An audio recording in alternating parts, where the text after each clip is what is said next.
हरे कृष्णा कृष्ण कृष्ण हरे हरे, हरे राम राम राम हरे हरे, हरे कृष्णा कृष्ण कृष्ण हरे हरे, हरे राम राम राम हरे हरे, हरे कृष्णा कृष्ण कृष्ण हरे हरे, हरे राम राम राम हरे हरे, हरे कृष्णा कृष्ण कृष्ण हरे हरे, हरे राम राम राम हरे हरे, हरे कृष्ण।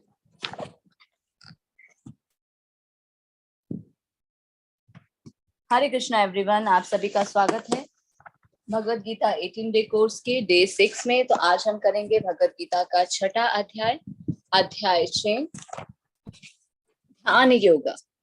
अभी जैसे हम 3rd चैप्टर से करते आ रहे हैं, कर्म योगा, ज्ञान योगा, कृष्ण भावनामृत। कल हमने क्या किया था? कर्म योगा, कृष्ण भावनामृत, कर्म। तो आज हम करेंगे ध्यान योगा। योग का क्या अर्थ होता है? योग का अर्थ होता है भगवान से कनेक्ट होना, भगवान के साथ संबंध को स्थापित करना। तो हमने जाना कर्म के द्वारा हम भगवान से कैसे कनेक्ट हो सकते हैं, फिर जाना ज्ञान के द्वारा भगवान से कैसे कनेक्ट हो सकते हैं, फिर जाना कर्म योग कृष्ण भावनामृत, कर्म के द्वारा भगवान से कैसे कनेक्ट हो सकते हैं। तो आज हम जानेंगे ध्यान के द्वारा भगवान से कैसे कनेक्ट हो सकते हैं, ध्यान योग। इस अध्याय में भगवान बताएंगे अष्टांग योग के बारे में, कि अष्टांग योग के द्वारा हम भगवान से कैसे कनेक्ट हो सकते हैं, या उसके अलावा हमारे पास और कौन सा उसका ऑल्टरनेटिव है, इजी वे है भगवान से कनेक्ट होने का। अध्याय 6, ध्यान योग।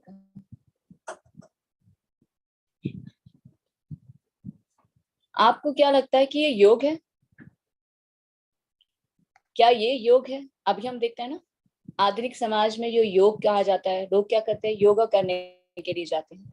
तो अलग अलग तरह के योग होते हैं। क्या ये योग है? क्या इससे हम भगवान से कनेक्ट हो सकते हैं? क्या ऐसे हम भगवान से कनेक्ट हो सकते हैं?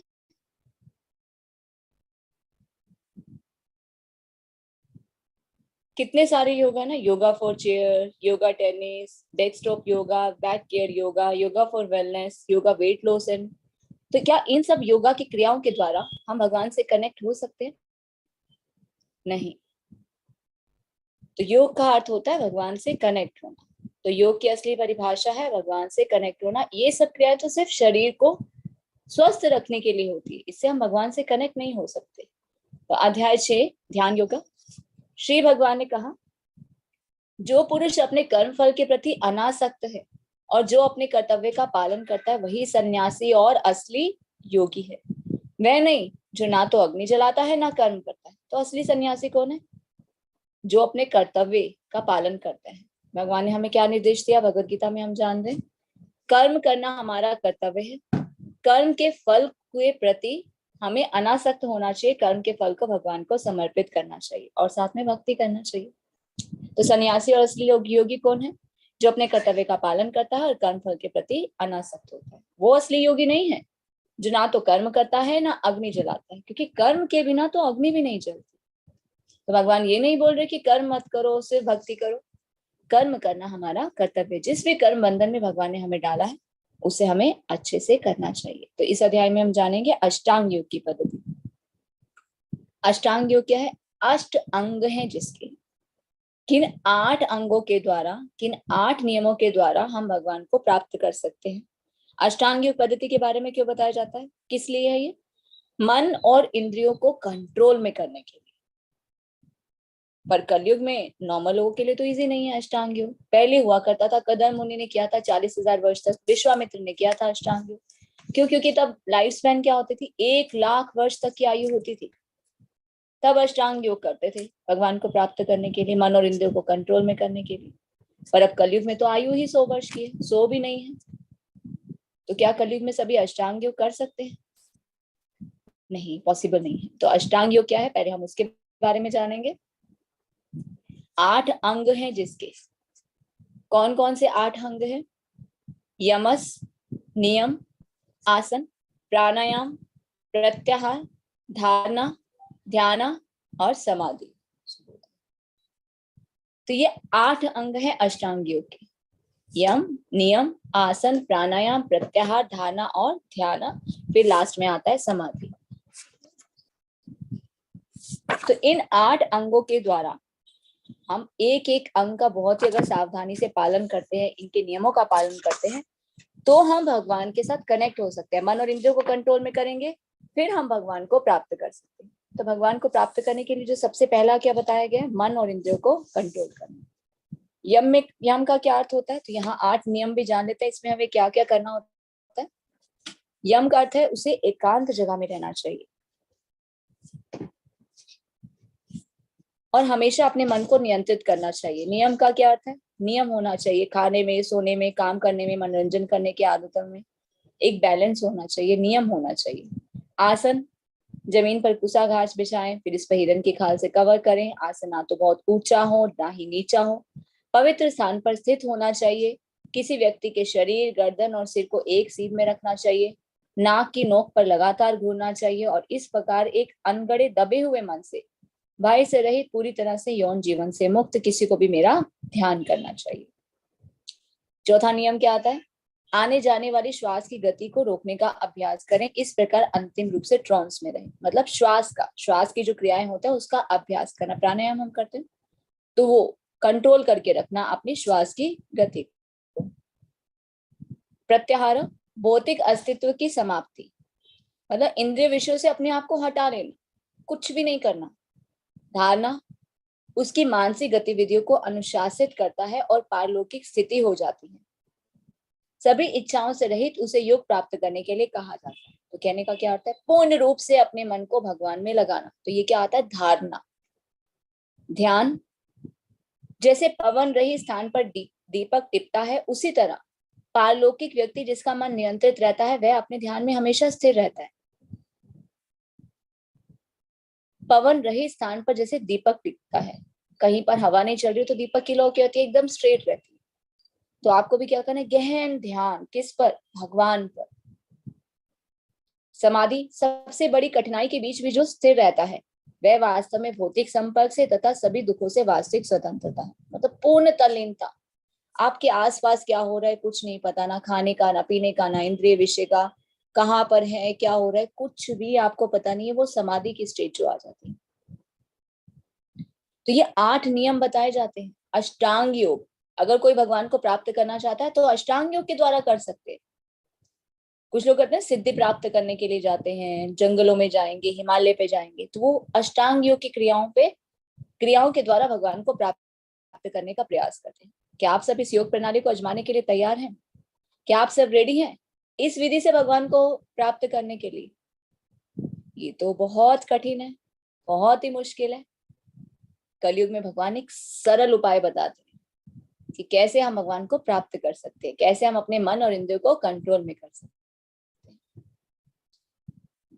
अर्जुन कृष्ण से क्या कहते हैं, चंचलम ही मना कृष्ण, हे कृष्ण मेरा मन तो बहुत ही चंचल है, उच्छृंखल है, हठीला है, अत्यंत बलवान है। मुझे इसे वश में करना वायु को वश में करने से भी अधिक कठिन लगता है। तो अर्जुन क्या कह रहे हैं, मैं वायु को तो कंट्रोल में कर सकता हूँ पर मैं अपने मन को कंट्रोल में नहीं कर पा रहा। हे कृष्ण मैं अपने मन को कैसे कंट्रोल करूं? हमारे साथ भी ये स्थिति होती है ना, हम अपने मन को कंट्रोल नहीं कर पाते क्योंकि मन क्या है, बहुत ही चंचल है। अब अर्जुन जैसा वायु को तो कंट्रोल में कर सकता है पर अर्जुन ही मन को वश में नहीं कर सकता, तो हमारे जैसे जीवों की क्या स्थिति? तो भगवान क्या बताएंगे, मन को वश में करने का सबसे सरल उपाय चैतन्य महाप्रभु जो स्वयं कृष्ण है, इस धरा जगत पे 550 साल पहले राधा और कृष्ण के कंबाइंड फॉर्म में चैतन्य महाप्रभु के रूप में आए। तो उन्होंने मन को कंट्रोल में करने का सबसे इजी वे क्या बताया, हरे कृष्ण महामंत्र का कीर्तन करना। हरे कृष्ण कृष्ण कृष्ण हरे हरे, हरे राम राम राम हरे हरे।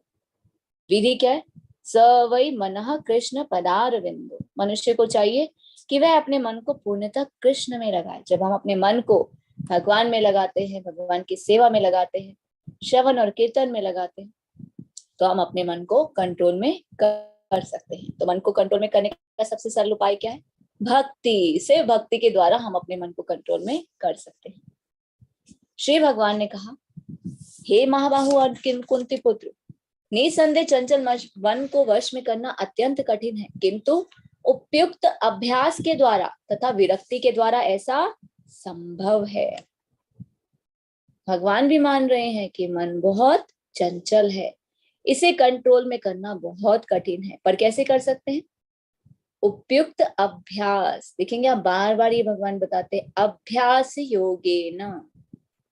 अभ्यास का क्या अर्थ होता है? Practice. Practice makes a man perfect. तो हमें क्या करना है? इच्छा, प्रयास और अभ्यास। जब हम इच्छा करेंगे, फिर हम उसके लिए प्रयास करेंगे, फिर जब हम प्रयास करते रहते तो अभ्यास होता रहता है ना, प्रैक्टिस करते रहते तो क्या होता है? हम परफेक्ट बन जाते हैं। तो अभ्यास द्वारा और विरक्ति द्वारा ऐसा संभव है। तो हमें सबसे पहले क्या करना है? श्रवण। श्रवण का क्या अर्थ है? भक्ति के जो 9 अंग है, नवदा भक्ति, उसमें 9 अंग बताए जाते हैं। उसमें जो 3 अंग हैं सबसे महत्वपूर्ण है, श्रवणम, कीर्तनम, विष्णु स्मरणम। श्रवण का क्या अर्थ है? भगवत गीता भागवतम को पढ़ना और सुनना, उसे कहा जाता है श्रवण। जब हम सुनते हैं ना, सुनने से क्या होता है? हमारे हृदय की शुद्धि होती है। हृदय की शुद्धि होती है तो फिर मन की शुद्धि होती है। तो हमें सबसे पहला क्या कार्य करना है? सुनना है, भगवान के बारे में सुनना है। जितना ज्यादा हम भगवान के बारे में सुनते हैं ना, उतने हमारे डाउट्स भी क्लियर हो जाते हैं और हमारी विषय वस्तु के प्रति अनासक्ति भी हो जाती है। तो हमें क्या करना है? अभ्यास योगेन, प्रैक्टिस। प्रैक्टिस के द्वारा हम भगवान पे अपने मन को स्थिर कर सकते हैं। तो कुछ लोग क्या कहते हैं, अभी भी चैंटिंग कर रहे हैं पर मन कंट्रोल में नहीं होता, मन इधर उधर जाता है, तो हम क्या करें? तो अर्जुन को भगवान ने क्या दिया? कौन सा फॉर्मूला दिया? क्या उत्तर दिया? अभ्यास योगेन। प्रैक्टिस करते रहो, करते रहो, करते रहो, करते रहेंगे तो practice makes a man perfect. हम परफेक्ट हो जाएंगे। तो हमें निरंतर क्या करते रहना? अभ्यास करते रहना, निरंतर भगवान के बारे में सुनता रहे। कई बार क्या लोग करते हैं, भगवत गीता हमने पढ़ ली बस, फिर दोबारा उठाकर भी नहीं देखते। भागवतम हमने पढ़ ली, फिर दोबारा उठाकर भी नहीं देखते। कृष्णा बुक तो हमने पढ़ ली, फिर दोबारा भी नहीं उठाकर देखते। हमें क्या करना? उसको बार बार रिपीटेशन रिपीटेशन करते रहना, क्योंकि जितना हम रिपीट करते हैं उतना क्या होता है? और डाउट्स हमारे क्लियर होते हैं। तो हमें क्या करते रहना? अभ्यास करते रहना। देखिए, जीवन में कोई भी चीज है ना, अगर आप उसे प्राप्त नहीं कर पा रहे, तो अगर उसका प्रैक्टिस करते रहेंगे, बार बार प्रयास और अभ्यास करते रहेंगे ना, तो वो जरूर कर सकते हैं। तो कोई भी चीज इम्पॉसिबल नहीं होती। इम्पॉसिबल हम उसे मन से कहते हैं, हम हार मान लेते हैं, हम प्रयास नहीं करते तो वो कर नहीं पाते, अचीव नहीं कर पाते। तो अगर हम इच्छा, प्रयास और अभ्यास करेंगे और प्रैक्टिस करते रहेंगे तो हम एक दिन परफेक्ट बन जाएंगे। तो मन को कैसे कंट्रोल में कर सकते हैं? अभ्यास के द्वारा। मन क्या है? मन हमारा मित्र भी है और शत्रु भी है। Mind is our best friend और बेस्ट एनिमी, दोनों हो सकता है। मन आग की तरह है, जब नियंत्रित किया जाता है तो चमत्कार हो जाता है, अब नियंत्रण से बाहर होता है तो तबाही होती है। लेकिन हम अपने मन को कंट्रोल कर लेना और मन को सही दिशा में लेके जाएं तो हम बहुत अच्छे कार्य कर सकते हैं। क्यों? क्योंकि हम अपने मन को कहाँ लेके जाएंगे? हमें कुछ अच्छा करना है, हमें कुछ अच्छा करना है, तो हम कुछ अचीव कर पाते हैं जीवन में। पर कई बार हम मन को क्या कर देते हैं? क्रोध, गुस्सा, गलत कार्यों में लगाना, तो उससे क्या होती है? तबाही हो जाती है। घरों में भी प्रॉब्लम क्या होती है? हस्बैंड वाइफ क्या करते हैं? मन को कंट्रोल में नहीं कर पाते, एक्सपेक्टेशंस ज्यादा होती है। मैंने ये चाहा, तुमने वैसा किया नहीं। हम जो सोचते हैं वो मिलता नहीं है, वो चीजें पूरी नहीं होती तो क्या होता है? मन में क्रोध की भावना आती है, मन हमारे कंट्रोल में नहीं रहता, तो हम ऐसे ऐसे कार्य कर जाते हैं जिससे क्या होता है? हम अपने जीवन को ही खराब कर लेते हैं। तो समय को खराब नहीं होने देना, मन को कंट्रोल में करके रखना। श्रील प्रभुपाद तो कहते हैं, जहां पर कृष्ण है ना, वहां पर कोई समस्या नहीं। चाहे वो संसार हो, राज्य हो, देश हो, घर परिवार हो, स्त्री और पुरुष का संबंध हो, पति पत्नी के भी संबंध अच्छे कैसे बनते हैं? अगर उनके जीवन में कृष्ण आते हैं ना, उनका उद्देश्य क्या हो जाता है? सिर्फ भगवान को सर्व करना, अपने कर्म करना और भक्ति करना। उनके पास समय ही नहीं रहता लड़ाई झगड़ा करने का, एक्सपेक्टेशंस करने का। तो फिर जीवन बहुत ही अच्छा चलता है। तो अब परिवारों में हम क्या देखते हैं? मन मुटाव, झगड़ा जैसी स्थिति क्यों है? एक्सपेक्टेशंस बहुत ज्यादा है, मन पे कंट्रोल नहीं है। किसी को कुछ कह दिया, इसने उसको कह दिया, उसने उसको कह दिया, फिर क्या होता है? हर्ट होता है, फिर आगे से रिएक्शंस वैसे होते हैं, तो क्या होता है? लड़ाई झगड़े और बढ़ जाते हैं। यही तो हो रहा है ना। अब देखिए यूक्रेन और रशिया क्यों हो रहा है? ये मेरा देश, वो कह रहा मेरा देश। माइंड पे कंट्रोल नहीं, ये नहीं देख रहे कितने लोगों का नुकसान हो रहा है, कितनी एसेट बेकार हो रही है। बस माइंड है, तबाही करनी है, हमने जो सोचा है बस वैसा होना चाहिए। तो मन क्या है? आग की तरह, जब नियंत्रित कर लेते हैं तो चमत्कार हो जाते हैं, अब नियंत्रण से बाहर होता है तो तबाही भी हो जाती है। जिसने मन को जीत लिया है उसके लिए मन सर्वश्रेष्ठ मित्र है। जिसने मन को जीत लिया है उसके लिए मन क्या है? सर्वश्रेष्ठ मित्र है। और जो ऐसा नहीं कर पाया, मन उसका सबसे बड़ा शत्रु। मन को हमें बॉस नहीं बनने देना है, मन हमारा बॉस बन के बैठा है, हमें बॉस बनना है। वैसे तो हम कहते हैं कि हम सब कुछ हमारे हिसाब से होना चाहिए, हम बड़े हैं, हम स्वामी हैं, पर हम तो मन के ही दास बन के बैठ जाते हैं। मन हमें जैसा कहता है ना, हम वैसे कार्य करते हैं।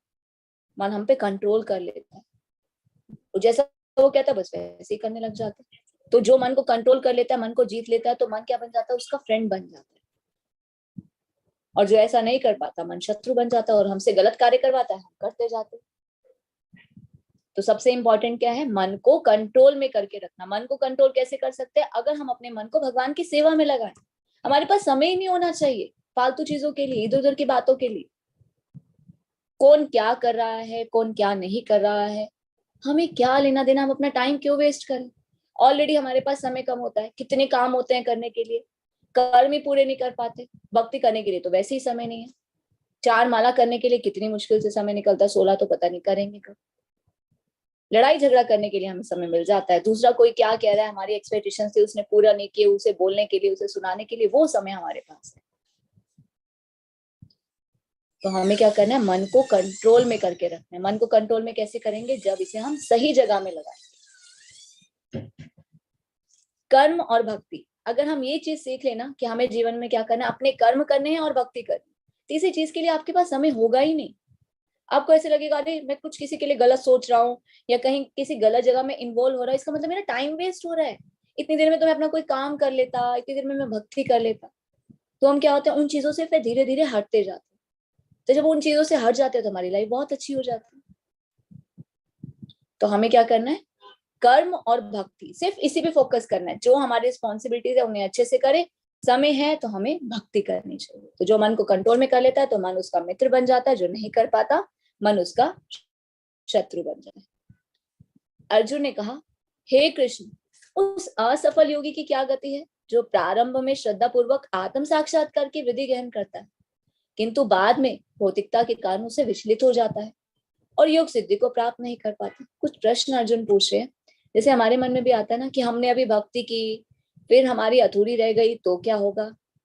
कई बार क्या होता है, भगवत गीता पढ़ रहे हैं, कोई क्लासेस सुन रहे हैं, शुरू में बहुत उत्साह होता है भक्ति करने, माला भी करते हैं, क्लासेस भी अटेंड करते हैं, भगवत गीता भागवतम भी पढ़ते हैं, फिर क्या होता है? धीरे धीरे धीरे धीरे डाउनफॉल हो जाता है। अब कई लोगों के एक्सपीरियंस ऐसे बताते हैं, 18 कोर्स खत्म हुआ, आगे कंटिन्यू ही रख पाया, फिर से उस विषय जीवन में आसक्त हो गए और धीरे धीरे माला भी बंद हो गई, भक्ति भी बंद हो गई, क्लासेस भी बंद हो गई, तो ये डाउनफॉल आ जाता है। तो अर्जुन यही पूछ रहे हैं, असफल योगी की क्या गति है जो पहले तो प्रारंभ में तो श्रद्धा पूर्वक आत्म साक्षात्कार की विधि ग्रहण करता है, भक्ति करता है, पर बाद में विचलित हो जाता है, तो उसकी क्या स्थिति है? तो भगवान क्या बता रहे हैं, असफल योगी पवित्र आत्माओं के लोकों में अनेकों अनेक वर्षों तक भोग करने के बाद या तो सदाचारी पुरुषों के परिवार में या धनवानों के कुल में जन्म लेता है। अगर हम भक्ति कर रहे हैं, करते करते हमने छोड़ दी, बाकी जीवन ऐसे व्यतीत कर दिया, तो क्या होगा? उच्च लोकों में जाएंगे, क्योंकि भक्ति का हमें फल मिलेगा ना। हमने कुछ अच्छा किया तो हमें उसके सकाम कर्म मिले, तो उच्च लोकों में जाएंगे, स्वर्ग लोक में जाएंगे, वहां पर उसका फल भोगेंगे, या फिर नेक्स्ट लाइफ में किसी अच्छे परिवार में जन्म होगा, सदाचारी पुरुषों के परिवार में या धनवानों के कुल में जन्म। फिर नेक्स्ट श्लोका में अर्जुन क्या कहते हैं, अथवा दीर्घ काल तक योग करने के बाद अगर कोई असफल रहे, कोई बहुत भक्ति कर रहा है पर एंड टाइम पे आके उसने खत्म कर दी, किया ही नहीं, तो क्या उसकी स्थिति होती है? मान लीजिए, अब यहाँ पर पहले वाले श्लोकों में क्या बताया, अर्जुन ने पूछा जिसने 10% की, उसकी क्या स्थिति होगी? तो भगवान क्या बता रहे हैं, 10% की 10% का उसको फल मिलेगा और बाकी नेक्स्ट लाइफ में 10% से आगे उसको मिलेगा, अच्छे परिवार में जन्म होगा। अब अर्जुन क्या पूछे, जिसने 80% की, उसका क्या होगा? तो यहाँ भगवान क्या बता रहे हैं, ऐसे दीर्घ काल तक अगर योग करने के बाद कोई असफल रहता है तो वह ऐसे योगियों के कुल में जन्म लेता है जो अति बुद्धिमान है। निश्चय ही संसार में ऐसा जन्म दुर्लभ है। तो 80% जिसने की, उसकी 20 रह गई, तो उसे आगे पूरी करने का मौका मिलेगा। 80 से आगे शुरू होगी 81% से, तो बहुत ही हाई ग्रेड फैमिली में उसका जन्म होगा जहां पर वो भक्ति करेगा। ऐसा जन्म बहुत ही दुर्लभ होता है। तो देखिए, अगर आज हम भगवान को जान पा रहे हैं, भक्ति कर पा रहे हैं, तो हम कोई साधारण मनुष्य नहीं है। कोनो भाग्यवान जीव गुरु कृष्ण प्रसादे पाए भक्ति लता बीज। कृष्ण की कृपा से ही कोई कृष्ण को जान पाता है या भक्ति कर पाता है। हर कोई भक्ति नहीं कर पाता। भाग्यवान जीव है हम, बहुत ही भाग्यवान है कि हम पर भगवान की कृपा है, हम कृष्ण को जान पा रहे हैं और भक्ति जीवन में आगे बढ़ पा रहे हैं। तो ऐसा जन्म क्या है, दुर्लभ है। तो इस जन्म को हमें पूर्ण करना है, इस मानव योनि को वेस्ट नहीं करना। इसी लाइफ में हमें अपने जीवन के उद्देश्य को पूर्ण करना है। वो हम कैसे कर सकते हैं? भक्ति करते हुए। पता नहीं कितनी लाइफ हमने ऐसे ही वेस्ट कर दी। Give only this life to Krishna. ये हमारा उद्देश्य होना चाहिए कि ये जीवन में हमें वापस अपने घर जाना है। Go back to Krishna, go back to God है। और वो कैसे पॉसिबल है? इजीएस्ट वे भगवान ने बताया। कोई जंगल में नहीं जाना, कोई तपस्या नहीं करनी, कोई यज्ञ नहीं करना। क्या करना है? कर्म करने और भक्ति करनी है। कितना इजी है। भक्ति का क्या अर्थ है? Loving devotional service. डर के मारे नहीं, प्रेममयी सेवा, भगवान के साथ प्रेम संबंध को स्थापित करना। श्रवणम कीर्तनम विष्णु स्मरणम। भगवद गीता भागवतम को पढ़े, सुने, हरे कृष्ण महामंत्र का जप करे। Bhakti yoga is the easiest and the quickest way to attain the supreme personality of God. सिर्फ भक्ति के द्वारा हम भगवान को बहुत ही आसान तरीके से प्राप्त कर सकते हैं। तो सबसे बड़ा योगी कौन है? जो भक्ति के द्वारा भगवान को प्राप्त करता है। भगवान तक पहुंचने की सीढ़ियां हैं। कर्म योग के द्वारा भी भगवान तक जा सकते हैं, ज्ञान योग द्वारा भी भगवान तक जा सकते हैं, अष्टांग योग द्वारा भी भगवान तक जा सकते हैं और भक्ति योग द्वारा भी जा सकते हैं। अब जैसे बार बार एक एग्जांपल दिया जाता है, 50 माले की बिल्डिंग है, हमें उसके टॉप फ्लोर पे जाना है, तो हमारे पास दो ऑप्शन है। कौन से? हम सीढ़ियों से भी जा सकते हैं और लिफ्ट से भी जा सकते हैं। ये हम पे डिपेंड करता है कि हम क्या चूज करते हैं। तो सीढ़ियां क्या है? कर्म योग, ज्ञान योग, अष्टांग योग। पहुंचना हमें भक्ति योग, टॉप फ्लोर जो है वो भक्ति योग है। वहां पहुंचेंगे तो ही भगवान को प्राप्त करेंगे। तो ये हम पे डिपेंड करता है, हम सीढ़ियों से जाए या लिफ्ट से जाए। लिफ्ट क्या है? भक्ति योगा।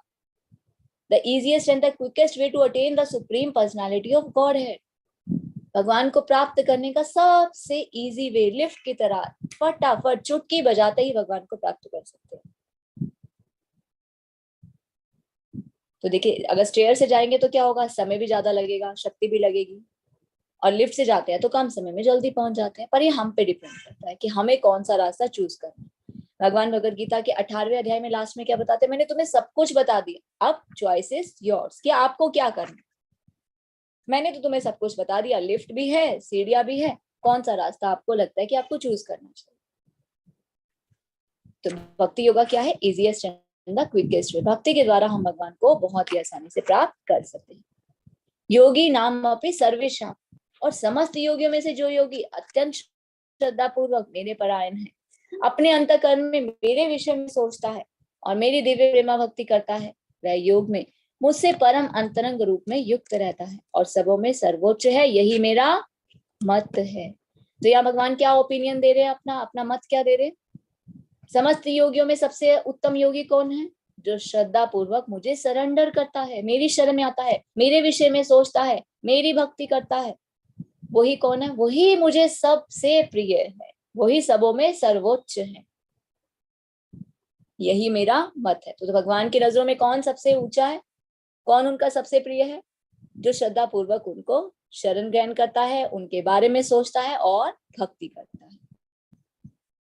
तो योग का असली अर्थ क्या है? Spiritual practice. योग का अर्थ नहीं है शारीरिक क्रिया है, उसे योग नहीं कहा जाता। ये तो योग की परिभाषा ही बदल दी गई। वो तो शरीर को स्वस्थ रखने के लिए कुछ क्रियाएं हैं, जबकि योग का असली अर्थ है भगवान से कनेक्ट होना, भगवान के साथ संबंध को स्थापित करना। और वो हम कैसे कर सकते हैं? आध्यात्मिक अभ्यास के द्वारा, स्पिरिचुअल प्रैक्टिस के द्वारा। श्रवण और कीर्तन के द्वारा भगवान के बारे में पढ़े, सुने और हरे कृष्ण महामंत्र का जप करें। तो 4 युग हैं। 4 युग कौन से हैं? सत्ययुग, त्रेता युग, द्वापर युग और कलयुग। हर युग में भगवान को प्राप्त करने की अलग अलग ऑस्टेरिटीज बताई जाती है। सत्ययुग में 1 लाख वर्ष की आयु होती थी और तब क्या करते थे? मेडिटेशन करते थे। मेडिटेशन और लॉर्ड विष्णु भगवान पर ध्यान केंद्रित करना। वो कैसे? अष्टांग योग के द्वारा। अभी आपने आज जाना ना, अष्टांग योग के द्वारा कई हजारों वर्ष तक अष्टांग योग किया जाता। किस लिए? मन और इंद्रियों को कंट्रोल में करना, फिर भगवान के ऊपर ध्यान केंद्रित करना, फिर भगवान को प्राप्त करना। हर कोई इसे अचीव भी नहीं कर सकता। तो सत्ययुग की ऑस्टेरिटी क्या थी? तपस्या। फिर त्रेता युग की ऑस्टेरिटी क्या है? त्रेता युग की आयु कितनी थी? 10,000 वर्ष। हम मतलब त्रेता युग की आयु नहीं, मनुष्य की आयु थी 10,000 वर्ष। तो त्रेता युग में क्या किया जाता था? बड़े बड़े यज्ञ किए जाते थे, जैसे अश्वमेघ यज्ञ, राजसूय यज्ञ। राजा दशरथ ने किया था ना अश्वमेघ यज्ञ। और फिर द्वापर युग में क्या ऑस्टेरिटी बताई गई भगवान को प्राप्त करने के लिए? विस्तृत मंदिर पूजा करना। और द्वापर युग में मनुष्य की आयु कितनी थी? 1,000 वर्ष। अब कलयुग का यज्ञ क्या बताया गया है? कलयुग की ऑस्टेरिटी क्या है? मनुष्य की आयु कितनी है? 100 वर्ष मैक्सिमम। अब ऐसा बताया जाता है कि आगे आगे समय जैसे बढ़ेगा, मैक्सिमम जो आयु वो 20 वर्ष की रह जाएगी। अभी तो पता ही नहीं है, कल का तो हमें भरोसा ही नहीं कि हम आज है और कल नहीं। तो कलयुग की ऑस्टेरिटी क्या है? प्रभु के पवित्र नामों का जप करना, chanting the holy name of the lord. Hare Krishna महामंत्र का जप करना, संकीर्तन यज्ञ। कलयुग का यज्ञ क्या है? संकीर्तन यज्ञ, हरे कृष्ण महामंत्र का जप करना। हरे कृष्ण कृष्ण कृष्ण हरे हरे, हरे राम राम राम हरे। तो जब हम अकेले बैठकर जप करते हैं, माला पर जप करते हैं, तो उसे क्या कहते हैं? जाप, चैंटिंग ऑन बीट्स। और जब हम सबके साथ मिलकर ऊंची ध्वनि में इसे गाते हैं तो उसे क्या कहते हैं? संकीर्तन। आप सभी ने देखा होगा, इस्कॉन के भक्त करताल बजाते हुए, मृदंग बजाते हुए, नाचते गाते हुए जाते हैं, सबके साथ मिलकर ऊंचे ध्वनि में जब इसे गाते हैं तो इसे क्या कहते हैं? संकीर्तन। तो जब के लिए प्रभु के पवित्र नामों को करना चाहिए, यही कलयुग का यज्ञ है। और हमारे शास्त्रों में इसका उल्लेख है। नारायण संहिता में बताया जाता है कि कलयुग में लोगों को केवल परमेश्वर के पवित्र नामों का जप करना चाहिए। प्रमाण प्रस्तुत है हमारे शास्त्रों में। ये कोई ऐसे मनोकाल्पनिक नहीं है कि इस्कॉन ने बता दिया हरे कृष्ण महामंत्र का जप करना और यही सही है। नहीं, हमारे शास्त्रों में इसका वर्णन है। इस्कॉन एक ऐसी संस्था है जो एक संस्था नहीं कही जाती, कोई धार्मिक संस्था नहीं है। एक स्कूल कॉलेज जैसे होते हैं ना, शिक्षा दी जाती है, तो यहाँ पे आध्यात्मिक शिक्षा दी जाती है, शास्त्रों की प्रामाणिक शिक्षा यहाँ पर दी जाती है। पहले तो गुरुकुल सिस्टम होते थे, शास्त्र पढ़ाए जाते थे, तो जरूरत ही नहीं थी अलग से इस तरह से कुछ प्रचार करने की। पर अभी तो है ही नहीं गुरुकुल सिस्टम। भौतिक शिक्षा का इतना बोलबाला है, ना तो वैल्यूज है, ना ही हमें अपने शास्त्रों का पता है, ना संस्कृति का पता है। तो इसलिए इस्कॉन की तरफ से ये प्रयास किया जा रहा है, शास्त्रों के माध्यम से फिर से हमारी संस्कृति, हमारी जो धरोहर है उसे फिर से वापस लेकर आने का प्रयास। तो हमारे शास्त्रों में क्या बताया जाता है? नारायण संहिता में कलयुग में लोगों को केवल परमेश्वर के पवित्र नामों का जप करना चाहिए। चैतन्य चरितामृत आदि लीला 17.21, आप लोग क्रॉस चेक भी इसे कर सकते हैं गूगल करके। चैतन्य चरितामृत में इसका वर्णन है, श्लोक आएगा। श्लोक क्या है? हरिर नाम हरिर नाम एव केवलम, कलौ नास्तेव नास्तेव नास्तेव गतिरन्यथा। झगड़ा और पाखंड के इस युग में उद्धार का एकमात्र साधन भगवान के पवित्र नामों का जप है। और कोई रास्ता नहीं है, कोई रास्ता नहीं है, कोई रास्ता नहीं है। तो इस कलयुग में, ये कलयुग क्या है? झगड़े और पाखंड का युग है। अगर इस युग में अगर आपको बाहर निकलना है, भगवान को प्राप्त करना है, अपना उद्धार करना है, तो हमें क्या करना होगा? भगवान के पवित्र नामों का जप करना होगा। स्वयं भगवान कहते हैं हरिर नाम एव केवलम, कलौ नास्तेव नास्तेव नास्तेव गतिरन्यथा। 3 बार जोर देकर कह रहे हैं, कोई रास्ता नहीं है, कोई रास्ता नहीं है, कोई रास्ता नहीं है। क्यों 3 बार? क्योंकि जो चीज बहुत इंपॉर्टेंट होती है ना, उसे बार बार रिपीट किया जाता है। तो इस कलयुग में उद्धार का क्या रास्ता है? हरे कृष्ण महामंत्र का जप करना। श्रीमद् भागवतम 12.3.51, 12th कैंटो के 3rd चैप्टर के 51 श्लोका में बताया जा रहा है, मेरे प्यारे राजा, हालांकि कलयुग दोषों से भरा है, फिर भी इस युग के बारे में एक अच्छी गुणवत्ता है। यह है कि हरे कृष्ण महामंत्र का जप करने से व्यक्ति भौतिक बंधन से मुक्त हो सकता है और आध्यात्मिक लोक में पदोन्नत हो सकता है। तो श्रीमद् भागवतम में क्या बताया गया कि ये कलयुग क्या है, दोषों से भरा है, झूठ है, पाखंड है, लड़ाई है, झगड़ा है। पर एक अच्छी चीज क्या है, एक बेस्ट चीज क्या है इसमें? हरे कृष्ण महामंत्र का जप करना। अगर कोई हरे कृष्ण महामंत्र का जप करता है तो भौतिक बंधन से मुक्त हो जाता है और आध्यात्मिक लोक में पदोन्नत करता है। भगवद गीता 10.25 यज्ञा नाम जप यज्ञो अस्मि, समस्त यज्ञों में पवित्र नाम का कीर्तन जप ही सर्वश्रेष्ठ है। तो हरे कृष्ण महामंत्र का जप शुरू करने से पहले हमें पंचतत्व मंत्र का जप करना चाहिए। कुछ लोग पूछते हैं ना क्या रूल्स और रेगुलेशंस है, तो आज हम जानेंगे हमें क्या करना चाहिए। जब भी हम हरे कृष्ण महामंत्र का जप करते हैं तो उससे पहले पंचतत्व मंत्र करना चाहिए। पंचतत्व मंत्र क्या है? जय श्री कृष्ण चैतन्य प्रभु नित्यानंद श्री अद्वैत गदाधर श्रीवासादि गौर भक्त वृंद। ये पंचतत्व मंत्र क्या है? पंच तत्व, पहले हम इसे समझेंगे। पंच तत्व कौन है? ये मंत्र हमें किसने दिया? हमारे शास्त्रों में इसका वर्णन था, पर शास्त्र तो कोई पढ़ता नहीं। फिर से चैतन्य महाप्रभु जो स्वयं कृष्ण है, राधा और कृष्ण के फॉर्म में 550 साल पहले आते हैं और ये हरे कृष्ण महामंत्र हमें देते हैं। बीच में आप देख सकते हैं, बीच में कौन है? चैतन्य महाप्रभु। ये कौन है? राधा और कृष्ण का कंबाइंड फॉर्म। राधा रानी का आवरण लेकर आए हैं हरे कृष्ण प्रभु, भगवान कृष्ण। इसलिए इन्हें क्या कहा जाता है? गौरांग। गौर अंग है जिसका, राधा रानी का गौर अंग जो है वो लेकर आए। लेफ्ट साइड में है, ब्लू कलर की ड्रेस पहना है, ये कौन है? नित्यानंद प्रभु। दूसरा वर्ड आता है ना पंचतत्व मंत्र में, जय श्री कृष्ण चैतन्य। चैतन्य जो वर्ड आता है वो चैतन्य महाप्रभु के लिए आता है, कृष्ण और राधा के कंबाइंड फॉर्म के लिए। नित्यानंद वर्ड किसके लिए यूज करते हैं? बलराम जी के। लेफ्ट साइड में है नित्यानंद प्रभु, ये कौन है? बलराम जी। फिर आता है श्री अद्वैत। अद्वैत कौन है? और लेफ्ट साइड में आप देखेंगे व्हाइट कलर की, जिनकी दाढ़ी है, सफेद बाल है, सफेद कलर का ड्रेस पहना है, यह है अद्वैत आचार्य। और ये कौन है? सदाशिव और महाविष्णु के कंबाइंड फॉर्म है और भगवान के आने से पहले आए थे ये। और इन्होंने ही आह्वान किया था कि हे प्रभु, इस कलयुग में इतना अधर्म बढ़ रहा है, कौन आपको प्राप्त कर पाएगा, कैसे प्राप्त कर पाएगा? हे प्रभु आप आइए और इन जीवों का उद्धार कीजिए। तो अद्वैत आचार्य के आह्वान पर ही चैतन्य महाप्रभु इस धरती पर प्रकट हुए। फिर आता है गदाधर। गदाधर कौन है? चैतन्य महाप्रभु के राइट साइड में देखेंगे, ये कौन है? श्रीमती राधा रानी। अब राधा रानी बोली, कृष्णा आप जाएंगे, लीलाएं करेंगे, मैं भी आपको देखना चाहती हूँ। आप तो भक्त के भाव में जा रहे हैं। चैतन्य महाप्रभु कौन सा भाव लेकर आए हैं? भगवान के रूप में नहीं आए, एक भक्त के भाव में आए कि एक भक्त को कैसे भगवान को प्राप्त करना चाहिए, उसका क्या मूड होना चाहिए। तो राधा रानी इस भाव को देखने के लिए स्वयं आती है गदाधर के रूप में। फिर क्या है? श्रीवासादि। श्रीवासादि कौन है? नारद मुनि। नारद मुनि भगवान के बिना रह ही नहीं सकते, तो भी भगवान की लीलाओं में पार्टिसिपेट करने के लिए आते हैं श्रीवास के रूप में। तो ये है पंचतत्व। भगवान कभी भी अकेले नहीं आते, अपने पार्षदों के साथ आते हैं। तो इसलिए हरे कृष्ण महामंत्र हमें किसने दिया?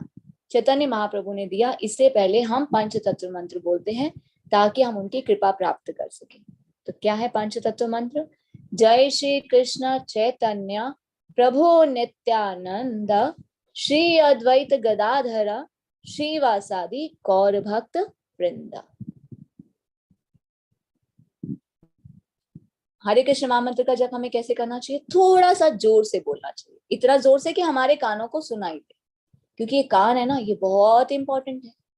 ये कानों से कोई चीज हृदय तक जाती है, हृदय से फिर मन की शुद्धि होती है। अगर हम चाहते हैं हमारे हृदय की शुद्धि हो तो हमें इतना जोर से बोलना चाहिए कि हमें कानों को सुनाई दे। तो जब कान सुनते हैं ना तो हमारा पूरी बॉडी जो है वो शुद्ध हो जाती है। तो इसलिए थोड़ा जोर से बोलना चाहिए, इतना जोर से भी नहीं कि औरों को हम डिस्टर्ब करें, इतना कि हमें सुनाई दे। प्रत्येक नाम का अलग अलग उच्चारण करना चाहिए। क्यों? क्योंकि ये क्या है? महामंत्र, बहुत पावरफुल है। कोई भी मंत्र है अधूरा नहीं बोला जाता, उसको पूरा बोलते तभी उसका इफेक्ट होता है। मंत्र तो बहुत सारे है ना, तो ये क्या है? महामंत्र, मंत्रों का राजा। अगर आप कोई मंत्र नहीं करते, महामंत्र करते ना, आपको उन सबका फल भी मिल जाता है। तो अलग से कोई भी मंत्र करने की आवश्यकता नहीं है। कुछ लोग क्या करते हैं, शरीर के लिए, धन दाने के लिए, संपत्ति के लिए, कितने अलग अलग तरह से मंत्र किए जाते हैं भगवान को प्रसन्न करने के लिए। अलग अलग ना करके अगर एक महामंत्र जो पावरफुल मंत्र है उसे कर लिया जाए तो वो सब भी उसी में ही मर्ज है। तो ये महामंत्र क्या है? इसे हमें अलग अलग इसका नाम का उच्चारण करना चाहिए। कैसे? हरे कृष्ण कृष्ण कृष्ण हरे हरे, हरे राम राम राम राम हरे हरे। तो हम जब इसे प्रॉपर वे में बोलते हैं, अलग अलग उच्चारण करते हैं, तभी यह मंत्र क्या है, इसका रिजल्ट मिलता है। जहां भी हरे कृष्ण महामंत्र बोला जाता है ना, कहते हैं वहां पे 2 किलोमीटर के जो एरिया होता है ना, वो सब क्या हो जाता है, शुद्ध हो जाता है। इतनी पॉजिटिव वाइब्रेशन है। अब लोग कहेंगे ऐसे कैसे? मोबाइल है, हम क्या करते हैं, एक बटन पे क्लिक करते हैं तो क्या होता है, वाईफाई कनेक्शन, वाईफाई लगता है ना, घर में वाईफाई लगता है, तो हम क्या करते हैं, एक बटन पे क्लिक करते हैं, वाईफाई मोड ऑन करने के लिए क्या होता है, कनेक्ट हो जाता है। तो ये क्या है, ये रेज है, रेज से ही कनेक्ट होता है ना, वो हमें दिखाई नहीं देती, अनसीन होती। उसी तरह से ये मंत्र की जो वाइब्रेशन होती है ना, ये अनसीन है, दिखाई नहीं देती, पर ये बहुत पॉजिटिव वाइब्रेशन है, सारी नेगेटिविटी को खत्म कर देती है। तो इस 2 किलोमीटर के दायरे में कोई भी अगर इसे सुन रहा होता है तो वो भी उसका उद्धार हो जाता है। इसीलिए कहते हैं इसे थोड़ा सा जोर से बोलना चाहिए, हरे कृष्ण महामंत्र का जप करना चाहिए। नहीं तो घर में पूरा दिन चलते रहना चाहिए, पूरा दिन घर शुद्धिकरण। लोग यज्ञ क्यों करते हैं? घर के शुद्धिकरण के लिए। पर यज्ञ करने के लिए बहुत एफर्ट करना पड़ता है, ब्राह्मण को बुलाएंगे, सारा सामान इकट्ठा करेंगे, समय देंगे, और इतना समय तो रोज रोज किसी के पास नहीं है ना घर के शुद्धिकरण के लिए। रोज हम शुद्धिकरण कैसे कर सकते हैं, पॉजिटिव वाइब्रेशन कैसे कर सकते हैं, नेगेटिविटी को बाहर कैसे निकाल सकते हैं, अगर घर में रोज हरे कृष्ण महामंत्र चले। तो हमें एक ब्लूटूथ स्पीकर लाना चाहिए। अब तो बहुत पोर्टेबल छोटे छोटे ब्लूटूथ स्पीकर आते हैं, उसे हम कनेक्ट करके रखें या फिर पेन ड्राइव में डाल के रखें, उसे कनेक्ट करें। तो इस तरह से हरे कृष्ण महामंत्र चलता रहना चाहिए। सम्मान, भक्ति और एकाग्रता के साथ जप करें। सम्मान, भक्ति और एकाग्रता के साथ, कंसंट्रेशन के साथ हमें जप करना चाहिए। ये नाम ही है ना, ये प्रभु है, भगवान ने अपने आप को नाम के रूप में दिए, नाम प्रभु कहा जाता है। तो हमें सम्मान करना चाहिए। कुछ लोग क्या करते हैं, माला को कहीं भी फेंक देते हैं, लेट के माला करते हैं। ठीक है, अगर शरीर में कोई दुख है, नहीं कर पा रहे, तो आप लेट कर सकते हैं, वरना अटेंटिवली करना चाहिए। भगवान स्वयं प्रकट हो जाते हैं। शास्त्रों में तो ऐसा बताया जाता है कि जब हम हरे कृष्ण महामंत्र का जप करते हैं तो राधा और कृष्ण हमारी जीवा पे नृत्य करते हैं। अब हम नाम जप कर रहे हैं, भगवान कहाँ गए, हमारी जीवा पे आ गए, और हमारा कॉन्सेंट्रेशन है किसी से बात करने में, तो भगवान कहेंगे अरे लो, मैं तो आया था, इसका तो ध्यान ही कहीं और। तो हमें एकाग्रता के साथ जप करना चाहिए। तो क्या बेनिफिट्स होते हैं चैंटिंग के? Freedom for the reaction of sins. Bhagavad Gita में हमने 4थे अध्याय में भी जाना, भगवान क्या कहते हैं, जिस प्रकार प्रज्वलित अग्नि में ईंधन डालने से जलकर भस्म हो जाता है, उसी प्रकार जब हम हरे कृष्ण महामंत्र का जप करते हैं, हमारे सारे पाप नष्ट हो जाते हैं, हमें नर्क में नहीं जाना पड़ता। जो हरे कृष्ण महामंत्र का जप करता है ना, कभी नर्क में नहीं जाता। नर्क में बहुत यातनाएं भुगतनी पड़ती है। श्रीमद भागवतम में एक पूरा कैंटो है, वो नर्क का वर्णन है उसमें, और उसे कोई पढ़ लेना, एक हॉरर मूवी से भी ज्यादा भयानक है। हॉरर मूवी में तो थोड़ी थोड़ी चीजें डाली जाती है, उसमें तो इतना वर्णन है, आपने ऐसा कहा ऐसा होगा, आपने ऐसे कार्य किए तो आपके साथ ऐसा होगा, इतना डर लगता है वो सुनकर। तो अगर कोई नरक से बचना चाहता है तो उसे क्या करना चाहिए, हरे कृष्ण महामंत्र का जप करना चाहिए। ऐसा बताया जाता है कि हमने जो पाप किए होते हैं, जैसे मान लीजिए आप यहाँ स्क्रीन पर देख रहे हैं, अगर कोई शराब पीता है तो वहां क्या करते हैं, नरक में लेके जाते हैं, और उबलता हुआ तेल होता है ना, खोलता हुआ तेल, वो उसके मुंह में डाला जाता है। मृत्यु आनी जैसी हो जाती है, पर मृत्यु नहीं आती, क्योंकि सूक्ष्म शरीर को यातनाएं दी जाती है।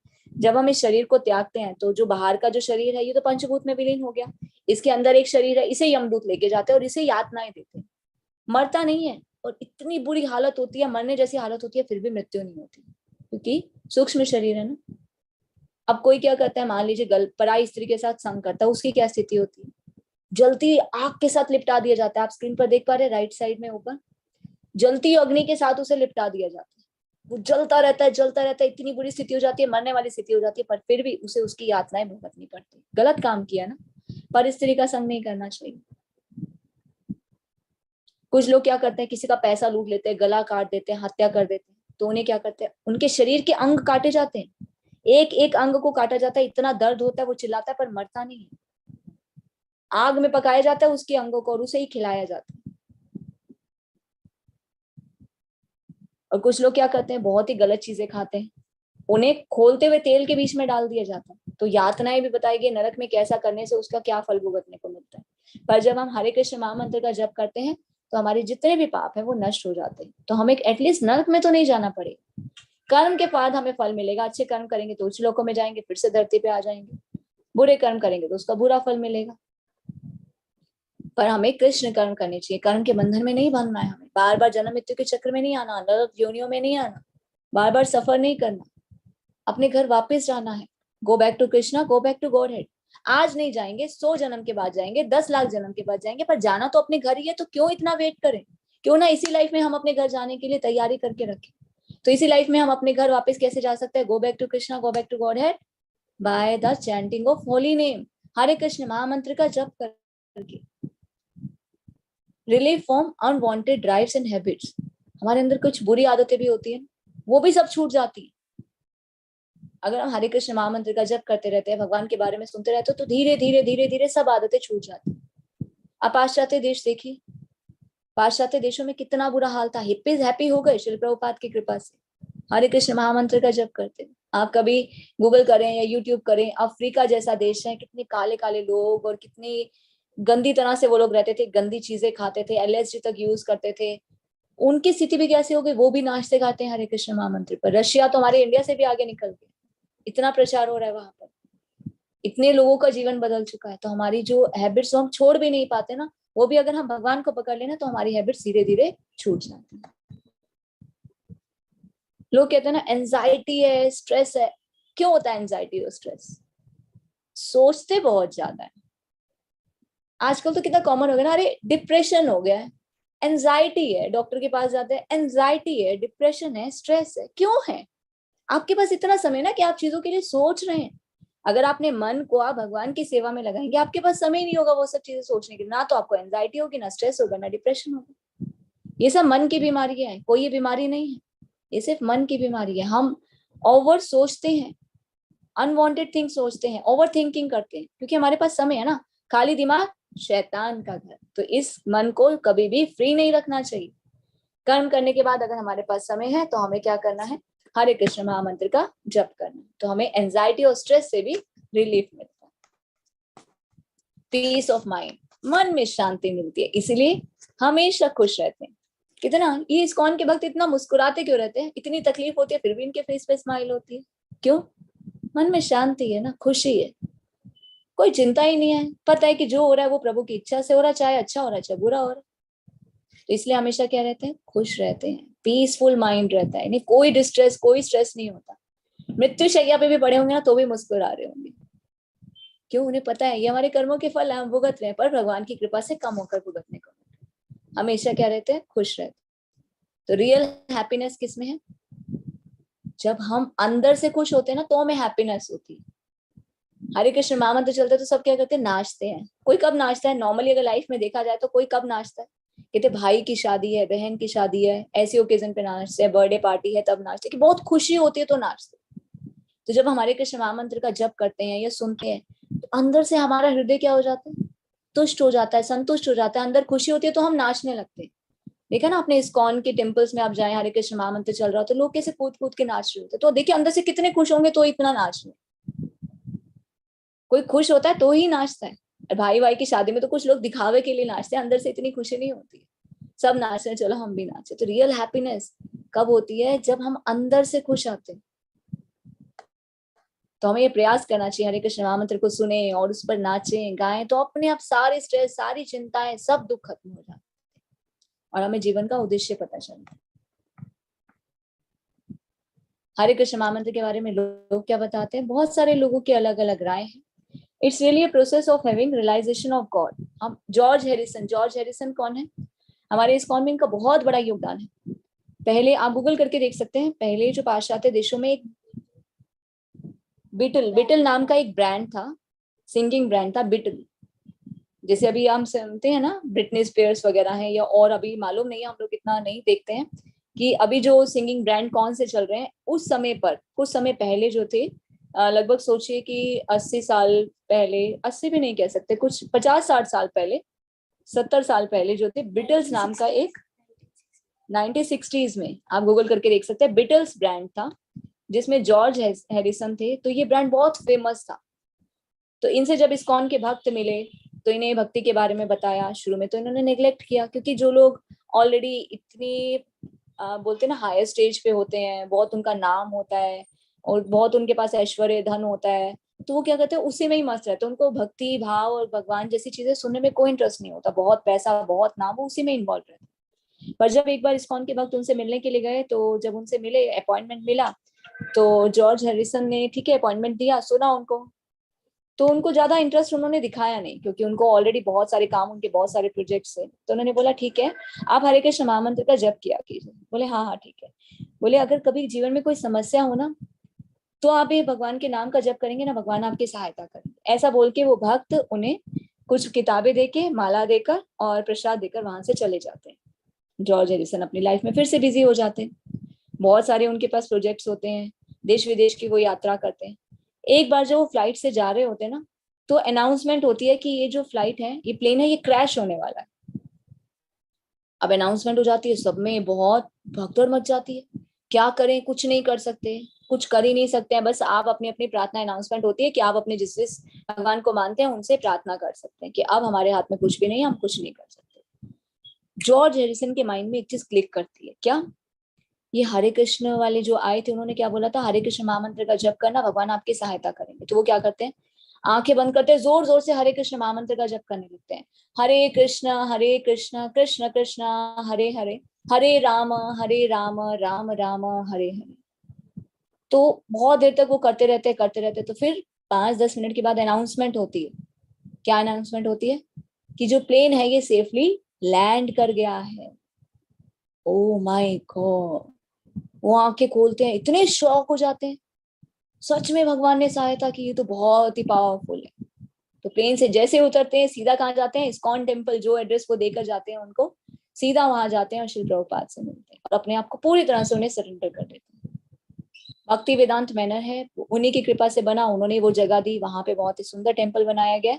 और बीबीटी, ये जो किताबें जहाँ छपती है ना, इस्कॉन की जितनी किताबें छपती हैं, बहुत बड़ा ये प्रेस है जिसे कहते हैं बीबीटी, भक्ति वेदांत बुक ट्रस्ट। इसमें भी उन्होंने बहुत सारा पैसा दिया, उसे एस्टेब्लिश किया और अपने पूरे जीवन को फिर उसके बाद उन्होंने भगवान की सेवा में लगाया। अपने काम भी करते थे और हरे कृष्ण महामंत्र का जप भी करते थे। कृष्णा सॉन्ग भी उन्होंने बहुत सारे गाए और इस प्रकार उन्होंने रियलाइज किया। माई स्वीट लॉर्ड करके उनका एक बहुत ही फेमस उन्होंने एक सॉन्ग भी किया था। तो ऐसे रियलाइजेशन बहुत सारे लोगों ने बताए हैं। तो ये पीडीएफ हम आपको दे देंगे, तो इसमें आप देख सकते हैं लोगों की क्या रियलाइजेशन है। बहुत सारी जो मॉडल्स हैं, विदेशी मॉडल्स हैं, वो भी कृष्णा कॉन्शियसनेस में आई और उन्होंने अपने जीवन को बदला, क्योंकि लोगों को खुशी मिली। हर संसार में जीव क्या ढूंढ रहा है? खुशी, संतुष्टि। और वो जितना भी चीजें ढूंढने की कोशिश करता है, कितना भी प्रयास करता है, पर उसे खुशी नहीं मिलती। ना पैसे से मिलती है, ना परिवार से मिलती है, ना रिश्तों से मिलती है। रियल हैप्पीनेस कब मिलती है? जब हम भगवान से कनेक्ट होते हैं। तो लोगों को जब खुशी मिली तो लोगों ने अपनाया, कृष्ण भावनामृत को अपनाया। तो हमें भी क्या करना है, ट्राई करके देखिए। नहीं अच्छा लगे, नहीं इफेक्ट पड़े तो छोड़ दीजिएगा, कम से कम हमें ट्राई तो करना चाहिए। जब लोग भी बता रहे हैं, एक्सपीरियंस भी, हमारे शास्त्र भी बता रहे हैं, भगवान भी हमें बता रहे हैं, हाँ नहीं तुम्हें रियल हैप्पीनेस मिलेगी, हमें एटलीस्ट इसे अपने जीवन में जोड़कर देखना तो चाहिए। तो हमें भी हरे कृष्ण महामंत्र का जप करना चाहिए और हम खुश रह सकते हैं। Chant Hare Krishna and be happy. Hare Krishna Krishna Krishna Hare Hare, Hare Ram Ram Ram Hare Hare, and be happy. Hare Krishna everyone, आप सभी का बहुत बहुत धन्यवाद। तो इस प्रकार भगवत गीता के 6ठे अध्याय ध्यान योग का भक्ति वेदांत तात्पर्य पूर्ण हुआ।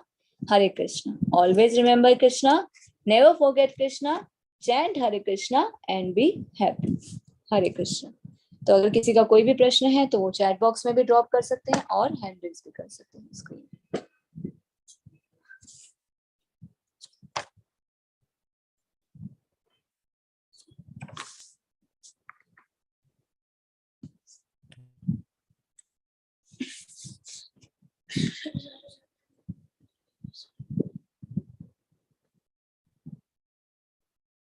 हरे कृष्णा। विपिन प्रभु जी, आप पूछ रहे हैं कि अभी ओम नमः शिवाय करता हूँ, क्या मैं साथ में हरे कृष्णा? बिल्कुल, देखिए छोड़ना कुछ नहीं है, सिर्फ हमें जोड़ देना है।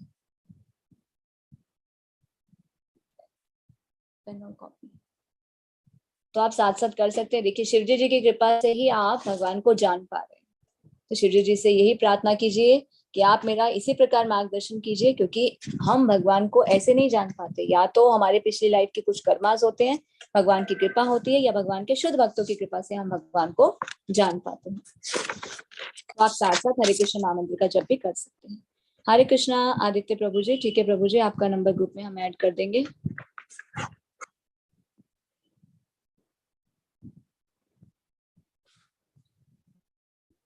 हरे कृष्णा पंडित मनप्रीत प्रभु जी। गायत्री मंत्र महामंत्र भी है? नहीं नहीं, गायत्री मंत्र बीज मंत्र है, ये महामंत्र नहीं है। महामंत्र अब ओपन मंत्र है। देखिए, वो बीज मंत्र होता है जो गुरु अपने शिष्य को प्रदान करते हैं, दीक्षा के समय कान में दिया जाता है। तो ये हरे कृष्ण महामंत्र सभी के लिए, तो इसके लिए किसी दीक्षा की आवश्यकता नहीं है, इसे सभी कर सकते हैं। हरे कृष्णा अर्का देव प्रभु जी। सेकंड सेशन देख रहा था, वहां जैसे बताया गया कि जब डेथ होती है तो आत्मा को कोई दूसरा बॉडी कैप्चर कर लेता है। तो आत्मा जैसे बताया गया है कि सूक्ष्म शरीर के अंदर रहता है, तो जब किसी की डेथ होती है तो वो सूक्ष्म शरीर के को छोड़ देता होगा, और जब आत्मा कोई दूसरी बॉडी को कैप्चर कर लेती है डेथ के बाद, इसका मतलब जब कहीं पे किसी का डेथ हो रहा होगा वहीं पे किसी का बर्थ भी हो रहा होगा, जहां पे वो आत्मा वो न्यू बॉर्न बॉडी को कैप्चर करेगा। तो देखिए, इसे हम कैसे समझ सकते हैं। अब जैसे मान लीजिए शरीर छोड़ा, मैंने एक बॉडी छोड़ दी, मेरा जो बाहर से शरीर दिख रहा है ये पंचभूत में विलीन हो जाएगा, इसे जला देंगे। इस शरीर के अंदर क्या है? एक सूक्ष्म शरीर है। मैंने जैसे कर्म किए होंगे इसे यमदूत लेकर जाएंगे और उसे यातनाएं दी जाएंगी, या तो स्वर्ग भेजा जाएगा या नर्क भेजा जाएगा, यातनाएं इसे दी जाएंगी। फिर उसके बाद कर्म के अनुसार नई बॉडी मिलेगी। उस बॉडी में फिर ये सूक्ष्म शरीर भी आ जाएगा यातनाओं को भोगने के बाद, और फिर नए शरीर को धारण करेगा। आत्मा और सूक्ष्म शरीर फिर एक नए शरीर में आ जाते हैं कर्म के अनुसार, और फिर वैसे क्रियाशील हो जाते हैं। आत्मा को कुछ भी टॉलरेट नहीं करना पड़ता, सिर्फ सूक्ष्म शरीर को टॉलरेट करना पड़ता है, क्योंकि नए शरीर से पहले उसे ट्रायल दिया जाता है कि आपने जैसे कर्म किए उसका भोग कर।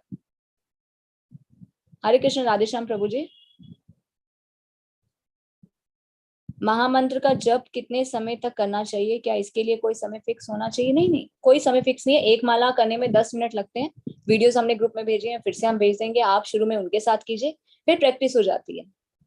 हार्डली 10 मिनट्स लगते हैं। तो आप अपने टाइम अकॉर्डिंग देख सकते हैं कि आपको एक माला करनी है, 2 माला करनी है, या 4 माला करनी है। कभी भी कर सकते हैं, सुबह दोपहर शाम और रात, किसी भी समय आप कर सकते हैं।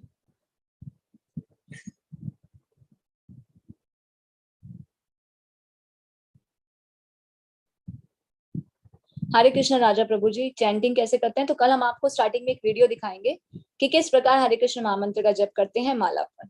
तो क्लास के स्टार्टिंग में वीडियो हम आपको दिखाएंगे क्लास में, तो फिर आप स्टार्ट कर सकते हैं हरे कृष्ण महामंत्र का जप करना। हरे कृष्ण सान्या माता जी, आप अभी काठमांडू में हैं, वहां इस्कॉन के भक्त हरे कृष्ण महामंत्र कर रहे थे। माता जी कनेक्ट रहिए। देखिए, ऑनलाइन तो आप कनेक्ट हैं, जहां भी आप सभी रहते हैं आसपास देखिए कौन से इस्कॉन मंदिर है, वहां पर जाइए, भगवान के दर्शन कीजिए, भक्तों से मिलिए, वहां पे ओकेजन होते हैं वहां जाइए, आपको बहुत अच्छा लगेगा। हरे कृष्णा गौरव प्रभु जी। कुछ लोग हरे राम पहले बोलते हैं, क्या ये भी सही है? देखिए, हमारे शास्त्रों में वो लिखा गया है, पर चैतन्य महाप्रभु ने आके क्या बताया, कलयुग में हमें इस तरह से बोलना है। किस तरह से? हरे कृष्ण कृष्ण कृष्ण हरे हरे, हरे राम राम राम हरे हरे।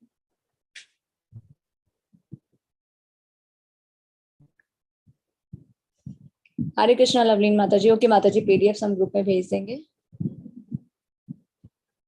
हरे कृष्णा अर्का प्रभु जी। ओम नमो भगवते वासुदेवाय मंत्र, देखिए आप खुद ही लिख रहे हैं ना, क्या लिख रहे हैं? ओम नमो भगवते वासुदेवाय श्री कृष्ण का मंत्र है। आपने क्या लिखा? मंत्र है। और ये क्या है? हरे कृष्ण महामंत्र है। वो मंत्र है, ये महामंत्र है, मंत्रों का राजा। हरे कृष्णा धनुश्री माता जी। आज जो हमारे साथ गलत होता है वो क्या है? हमारा कर्म है या क्या है? बिल्कुल हमारा कर्म। आज हमारे साथ कुछ भी हो रहा है, अच्छा और बुरा, वो हमारे कर्मों का फल, या तो इस लाइफ का है या फिर पास्ट लाइफ का है। हरे कृष्ण शिखा माता जी। किस माला पे जप कर सकते हैं? नीम, बेल या चंदन की माला पे, क्योंकि तुलसी की माला पे जप उन्हें करना चाहिए जो प्याज लहसुन नहीं खाते, नॉनवेज नहीं खाते। हरे कृष्ण रेणु माता जी। मैम, मैं बोल सकते हैं मंत्रा व्हेन ऑन बीट्स? मन में, देखिए मन में बोल सकते हैं। तो आज हमने क्या जाना, इतना बोलना चाहिए कि हमें कानों से सुनाई दे, क्योंकि उससे क्या होता है, हमारे हृदय की शुद्धि होती है। हरे कृष्णा शशिकांत प्रभु जी। अगर कोई व्यक्ति जीवन के कुछ साल पाप कर्म में लिप्त रह चुका हो पर कुछ समय के बाद वो कृष्ण भक्त बन गया हो, तो क्या उसके पुराने कर्मों की सजा मिलती है? भक्ति करेंगे तो नहीं मिलती। भक्ति करने से अगर वो सजा मिलेगी भी ना तो बहुत कम होके मिलेगी। भक्ति का ये बेनिफिट है। हरे कृष्णा पंडित मनप्रीत प्रभु जी, गीता में श्री कृष्ण ने कहा है कि मैं गायत्री हूँ, इसका मतलब क्या है? देखिए आगे हम जानेंगे, ये थोड़ा सा डीप स्टडी है, तो इसे हम जब भगवान बताएंगे आगे के अध्याय में, उसमें हम तब जानेंगे। बीच में मंत्र वो भी कृष्ण ही है। हरे कृष्ण राधे श्याम प्रभु जी, एक बात और पूछना था। मैं अभी ग्लासगो यूके में हूँ, यहाँ पर भी इस्कॉन मंदिर है क्या? एडिनबर्ग में है क्या? बिल्कुल होगा प्रभु जी, आप गूगल करके देखिए, जरूर होगा। मंदिर नहीं होगा, कोई ना कोई इस्कॉन का सेंटर जरूर होगा। क्योंकि मेरे भी कुछ यूके के फ्रेंड्स हैं, एक बार मैं उनसे भी थोड़ा सा कंफर्म कर लूंगी। ग्लासगो यूके, एडिनबर्ग ना? ओके प्रभु जी, एक बार आप भी सर्च कीजिए। तो मेरे कुछ यूके के फ्रेंड्स हैं, मैं उस ग्रुप में भी एक बार पूछ लेती हूँ। हरे कृष्ण रेणु माता जी, सकर्म और अकर्म में क्या डिफरेंट है? देखिए माता जी, इसे हम कैसे समझ सकते हैं ना, अच्छे कर्म, बुरे कर्म और कृष्ण कर्म। तो कई बार ना वर्ड से कंफ्यूजन होता है, सकर्म, अकर्म, विकर्म, ये क्या है? तो इसे हम कैसे समझेंगे? अच्छे कर्म, बुरे कर्म और कृष्ण कर्म। अच्छे कर्म करने से अच्छा फल मिलता है, बुरे कर्म करने से बुरा फल मिलता है, और कृष्ण कर्म करने से हमें कोई भी कर्म बंधन नहीं लगता, हम भगवान के धाम, भगवत धाम पहुंच जाते हैं। हरे कृष्णा सुधीर प्रभु जी। राम माता जी, ये पूछना था कि ये जो कंठी धारण करते हैं तो इसमें क्या जब मृत्यु पे कम कष्ट होता है? यमराज मतलब वो हमें नरक यमराज नहीं हाथ नहीं लगाते, नर्क नहीं जाना पड़ता जी। और ये कंठी क्या लेडीज भी धारण कर सकती हैं? तभी हमारे यहाँ तो बच्चा पैदा होता है तभी गले में डाल दी जाती है। अच्छा। और दूसरा ये पूछना है कि सफेद वस्त्र पहनने से क्या और शांति मिलेगी देखिए शरीर वो को? एक रंग जो होता है वो रिजेम्बल्स करता है शांति को, जी तो कर सकते हैं। क्योंकि जो लाइट कलर्स होते हैं ये क्या करते हैं? शांति प्रदान करते हैं। जितने डार्क कलर्स होते हैं उतना ज्यादा वो होता है। तो जी। इस्कॉन में अगर आप देखा जाए, मंदिर हाँ जाते हैं तो जो भक्त ग्रस्त होते हैं वो सफेद कपड़े पहन कर जाते हाँ हाँ। और ये माता जी जो भागवतम है वो क्या गीता से क्लिष्ट है क्या? क्योंकि गीता तो अभी समझ में आ रही है, भागवतम का नंबर नहीं आया है, तो भागवतम समझना क्या ज्यादा कठिन है क्या? हैं। नहीं नहीं प्रभु जी, भगवत गीता समझने के बाद ही हम भागवतम को समझ सकते हैं। क्योंकि भगवत गीता क्या है? जी भगवान की वाणी है। श्रीमद् हाँ। भागवतम भगवान के बारे ये में है। अब भगवान अन्य अपने मुंह से अपने बारे में कितना बताएंगे? हाँ ठीक एक है। 2%। भगवत गीता में तो भगवान सिर्फ 1-2% अपने बारे में बताते हैं। भागवतम में भगवान के बारे में भगवान के भक्त बताते हैं, अच्छा। भक्तों ने 110% डिस्कस। बताते हैं भगवान के बारे हाँ हाँ, ठीक है माता जी, बहुत बहुत धन्यवाद। में। हरे कृष्ण प्रभु जी। हरे कृष्ण। हरे कृष्ण पंडित मनप्रीत प्रभु जी, कंठी क्या है? गले में ना तुलसी की माला पहनी जाती है, एक राउंड की, छोटे छोटे मोती होते हैं, किसी भी इस्कॉन मंदिर से आपको मिल जाएगी। गले में अगर धारण करते हैं तो उससे क्या होता है? यमदूत हाथ नहीं लगाते हैं। कभी भी अकाल मृत्यु हो जाती है तो फिर यमदूत नहीं लेके जाते नरक की ओर। हरे कृष्ण सुमित प्रभु जी, आत्मा को कोई नहीं मार सकता, जैसे कि अध्याय 2 में कहा गया है, तो नर्क में कैसे पनिशमेंट? सूक्ष्म शरीर को, आत्मा को नहीं मिलती। हमारी जो बॉडी है, बाहर वाली बॉडी से कहते हैं ग्रॉस बॉडी, पंचभूत से बनी होती है, पंचभूत में विलीन हो जाती है, इसे जला देते हैं। इसके अंदर भी एक शरीर होता है, उसे कहते हैं मन, बुद्धि और अहंकार से जो बना होता है। उस शरीर को यमदूत लेके जाते हैं, उसे दंड भुगतना होता है, आत्मा को नहीं भुगतना होता है। हरे कृष्णा पंडित मनप्रीत प्रभु जी, मोगा जिला पंजाब में इस्कॉन है, आप गूगल करके देखिए, जरूर होगा।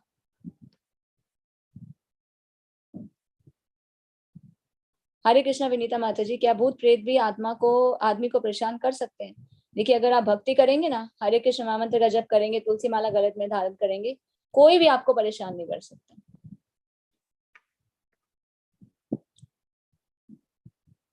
हरे कृष्ण रेणु माता जी, में माला कर सकते हैं? मन में माला देखिए कर सकते हैं, पर कोशिश यही कीजिए कि इतना जोर से बोलें कि आपके कानों को सुनाई दे। हरे कृष्ण सीमा माता जी। हरे कृष्ण माता जी। हरे कृष्ण माता जी।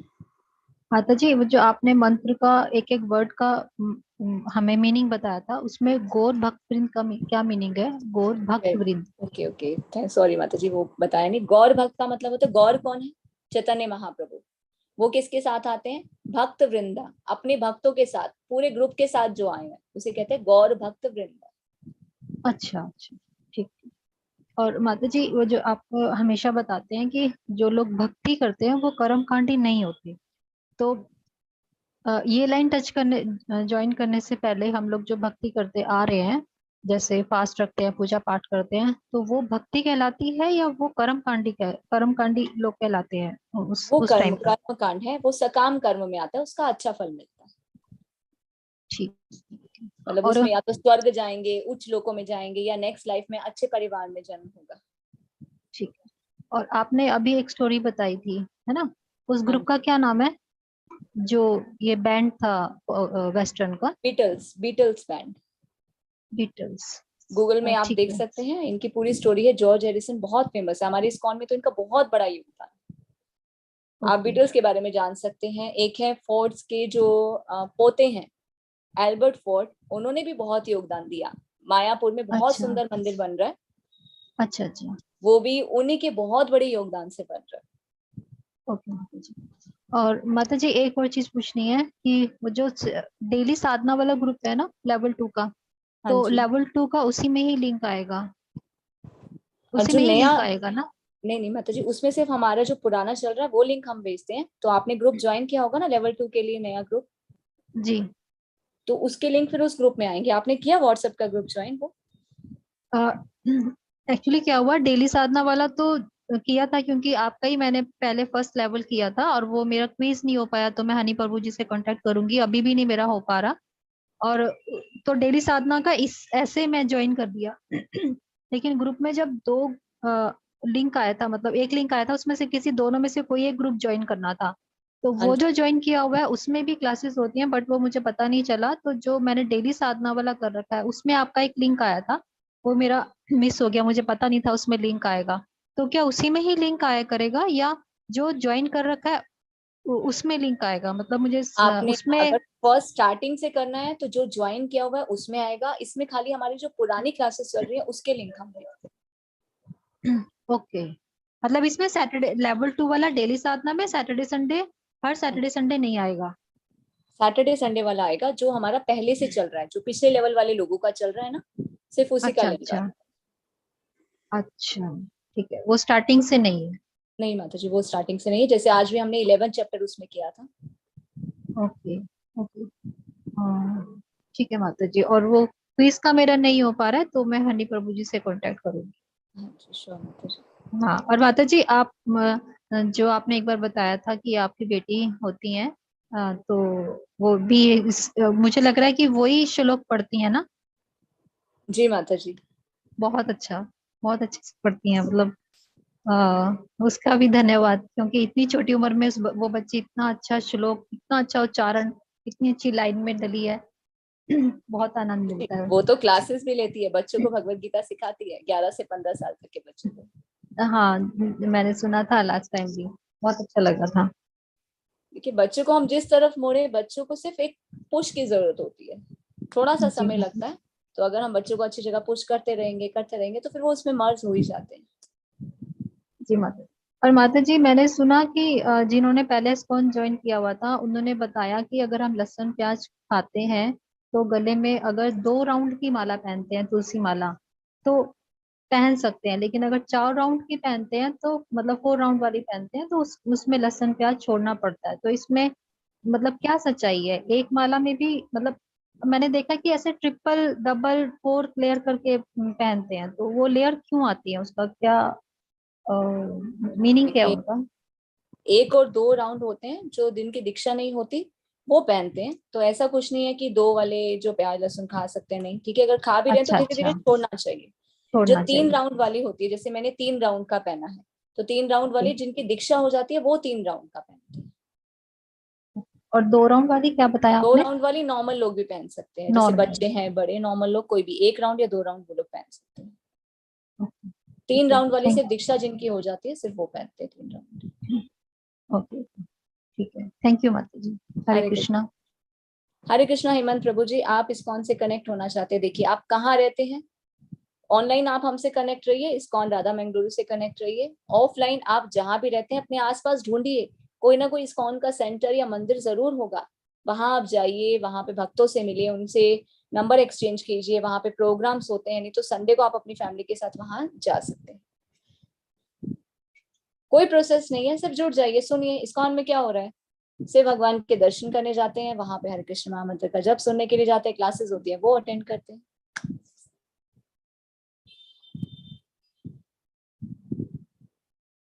हरे कृष्ण अमित प्रभु जी, लेवल 2 इस 18 डे कोर्स के बाद होगा। जैसे ही 18 डे कोर्स हो जाता है उसके बाद सभी ज्वाइन करते हैं। जैसे पिछले बैच के लोग 18 डे कोर्स किया, उसके बाद लेवल 2 ज्वाइन करते हैं, तो उसके लिंक हम आपको प्रोवाइड करते हैं। हरे कृष्ण विनीता माता जी, हर टाइम कोई भी मंत्र जप करने से क्या हमारी प्रॉब्लम्स कम होती हैं? और मंत्रों का तो पता नहीं माता जी, महामंत्र करने से जरूर होती है, क्योंकि भगवान स्वयं बताते हैं। हरे कृष्णा लवलीन माता जी, वेलकम माता जी। हरे कृष्ण माता जी। हाँ जी माता जी, आज आप बता रहे थे कि हमारे कुछ कर्म ऐसे होते हैं कि जो हमारा सूक्ष्म शरीर को भुगतना पड़ता है, पर जब हम इस भौतिक जगत में रहते हैं तब भी तो हम अपने कर्म भुगतते हैं। तो मतलब ये मुझे समझ में नहीं आया कि तो जो फिर कर्म ही भुगतते जा रहे हैं, चाहे मरने के बाद चाहे जीते भी, तो फिर ये कैसा है? मतलब थोड़ा ये समझा देंगे मुझे। वो बहुत पाप होते हैं ना, बहुत ही घृणित पाप, वो सूक्ष्म शरीर या आत्माएं भुगतता है नया शरीर प्राप्त करने से पहले। क्योंकि भगवान क्या चाहते हैं? भगवान चाहते हैं बाद में बहुत तकलीफ ना हो, सूक्ष्म शरीर को इसके खत्म कर दो। देखिए कर्म करेंगे उसका दंड तो भुगतना ही पड़ेगा, उसमें भगवान इंटरफेयर नहीं करते, बस इतना हम पे कृपा जरूर करते हैं कि वो हमारे पाप कर्मों को कम जरूर कर देते हैं या खत्म कर देते हैं। इसीलिए भगवान क्या कहते हैं, इस जन्म मृत्यु के चक्कर से ही निकल जाओ। वो हमें दुखी देखना ही नहीं चाहते कि हम बार बार इस कर्म के चक्कर में, जन्म मृत्यु के चक्कर में हम फंसे जा रहे हैं। कर्म करेंगे फिर से जन्म मृत्यु, कर्म करेंगे फिर से जन्म मृत्यु। तभी तो क्या कहते हैं, अगर इससे ब्रेक लगानी है तो भक्ति करो। तभी तो भगवान बार बार क्यों बोल रहे हैं भक्ति करो, भक्ति करो, भक्ति करो, ताकि सारे पाप कर्म ही खत्म हो जाए। जब हम भक्ति करते हैं ना, हमारे पाप कर्म सब खत्म हो जाते हैं।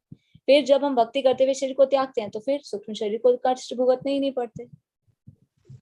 तो माता जी मतलब हम यहाँ पे पाप कर्म ही भुगतने आए हैं, चाहे बनने के बाद भुगते बिल्कुल, ये भौतिक जगत क्या है, ये एक बोर्डिंग स्कूल भी है और जेल भी है। जेल में क्यों भेजते हैं? कोई गलती करता है उसको सजा मिलती है तो वो जेल में आता है। बोर्डिंग स्कूल क्यों कहते हैं? यहाँ सुधरने के लिए हम आते हैं। माया देवी के इतने डंडे पड़ते हैं ना, फिर अपने घर की याद आती है, नहीं वहीं अच्छे थे। बच्चों को बोर्डिंग स्कूल क्यों भेजते हैं? बच्चे बहुत बिगड़ जाते हैं तो बच्चों को सुधारने के लिए बोर्डिंग स्कूल भेजा जाता है। जब वहां देखते हैं अरे मम्मी नहीं है, पापा नहीं है, यहाँ इतने दुख है, नहीं इससे तो मैं घर जाऊंगा, मैं अब ऐसी कोई गलती नहीं करूंगा। तो ये जगत क्या है, ये भौतिक जगत एक बोर्डिंग स्कूल और जेल जैसा है। माता जी मुझे एक और प्रश्न था मेरा। आप ना लेवल 2 भी करा रहे हैं, तो वो मुझे मतलब अभी प्रभु निष्ठा दास जी की भी क्लास होती है 8 बजे, तो वो भी लेवल 2 कुछ करवा रहे हैं। तो अब आपकी क्लास मिस हो रही है हमसे, तो उसका कोई सोल्यूशन नहीं है? मतलब जी रिकॉर्डिंग सुन सकते हैं, कोई बात नहीं, रिकॉर्डिंग सुन लीजिए। जी मैं मतलब मैं क्या यहीं पे आपका सॉर्ट आउट कर लेती हूँ कि 2 दिन उनकी क्लास होने लगी है। प्रभु जी ने एक नया कोर्स शुरू किया है, तो वो भी 8 बजे का ही टाइम दिया है उन्होंने। तो मैंने कहा फिर आपकी क्लास हमारी मिस हो रही है, तो वो मैं थोड़ा सा कंफ्यूजन था मुझे। कोई बात नहीं माता जी, एक रिकॉर्डिंग कर लीजिए, एक लाइव कर लीजिए, ऐसा कीजिए। तो माता जी रिकॉर्डिंग्स इसीलिए अवेलेबल है ताकि आप कंफर्टेबल टाइमिंग पे कभी भी सुन सकते हैं। तो अटेंडेंस का कोई दिक्कत तो नहीं होगा? कोई दिक्कत नहीं है माता जी, नहीं। धन्यवाद माता जी। हरे कृष्णा। हरे कृष्ण माता जी। रेगुलर डिवोटीज अपना चार्ट भेजते हैं, साधना चार्ट भेजते हैं, उन्हें तो कोई भी दिक्कत नहीं है अटेंडेंस का। जी Hare Krishna. Thank you so much माता जी। हरे कृष्ण। हरे कृष्ण अजय प्रभु जी। हरे कृष्ण माता जी।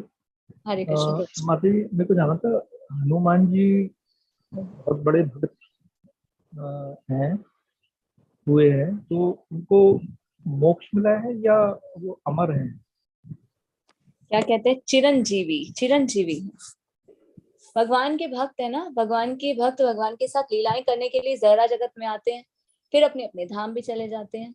तो एक पाठ आता है रामायण में, तो वहां पे ये बताया जाता है कि चिरंजीवी का उन्हें वरदान दिया था। वो जाना ही नहीं चाहते वैकुंठ, वो भगवान की लीलाओं में यही रहना चाहते हैं, भगवान के भक्तों के बीच में रहना चाहते हैं। अच्छा, स्वयं उन्होंने चुनाई? हाँ जी। इस भौतिक जगत में फिर से चैतन्य महाप्रभु आए, तभी मुरारी गुप्त के रूप में भी हनुमान जी यहाँ पे थे। क्योंकि भगवान की लीलाओं में कैसे होता है ना, भगवान की जब लीलाएं होती हैं तो अब मान लीजिए कोई ड्रामा होता है, ड्रामा में क्या होता है, सबसे पहले एक स्क्रिप्ट लिखी जाती है, स्क्रिप्ट लिखने के बाद डिसाइड किया जाता है कि इसमें कौन कौन से करेक्टर होंगे, फिर उस करेक्टर को कौन कौन रोल प्ले करेगा वो चूज किया जाता है। तो भगवान के साथ सोचिए, भगवान किस लेवल के, उनके साथ भगवान के कौन से भक्त आएंगे, टॉप मोस्ट आते हैं सभी भक्त और भगवान के साथ लीलाएं करते हैं। जब लीला खत्म हो जाती है सब अपने अपने धाम अपने अपने घर वापस चले जाते हैं, फिर भगवान आते हैं, फिर लीलाएं करते हैं, फिर चले जाते हैं। इनको कोई मोक्ष नहीं मिलता, ये तो सदा सदा के लिए भगवान के शुद्ध भक्त हैं। धन्यवाद। भगवान के अंश हैं, भगवान के अंशांश है, सब भगवान का विस्तार ही तो है, सब कुछ भगवान से ही आया है।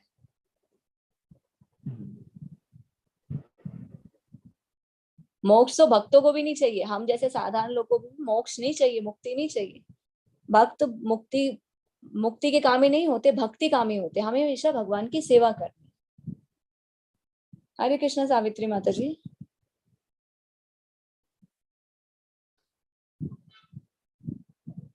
हरे कृष्ण माता जी। हरे कृष्ण प्रभु जी। हरे माता जी। हरे कृष्ण माता जी। हरे कृष्ण माता जी।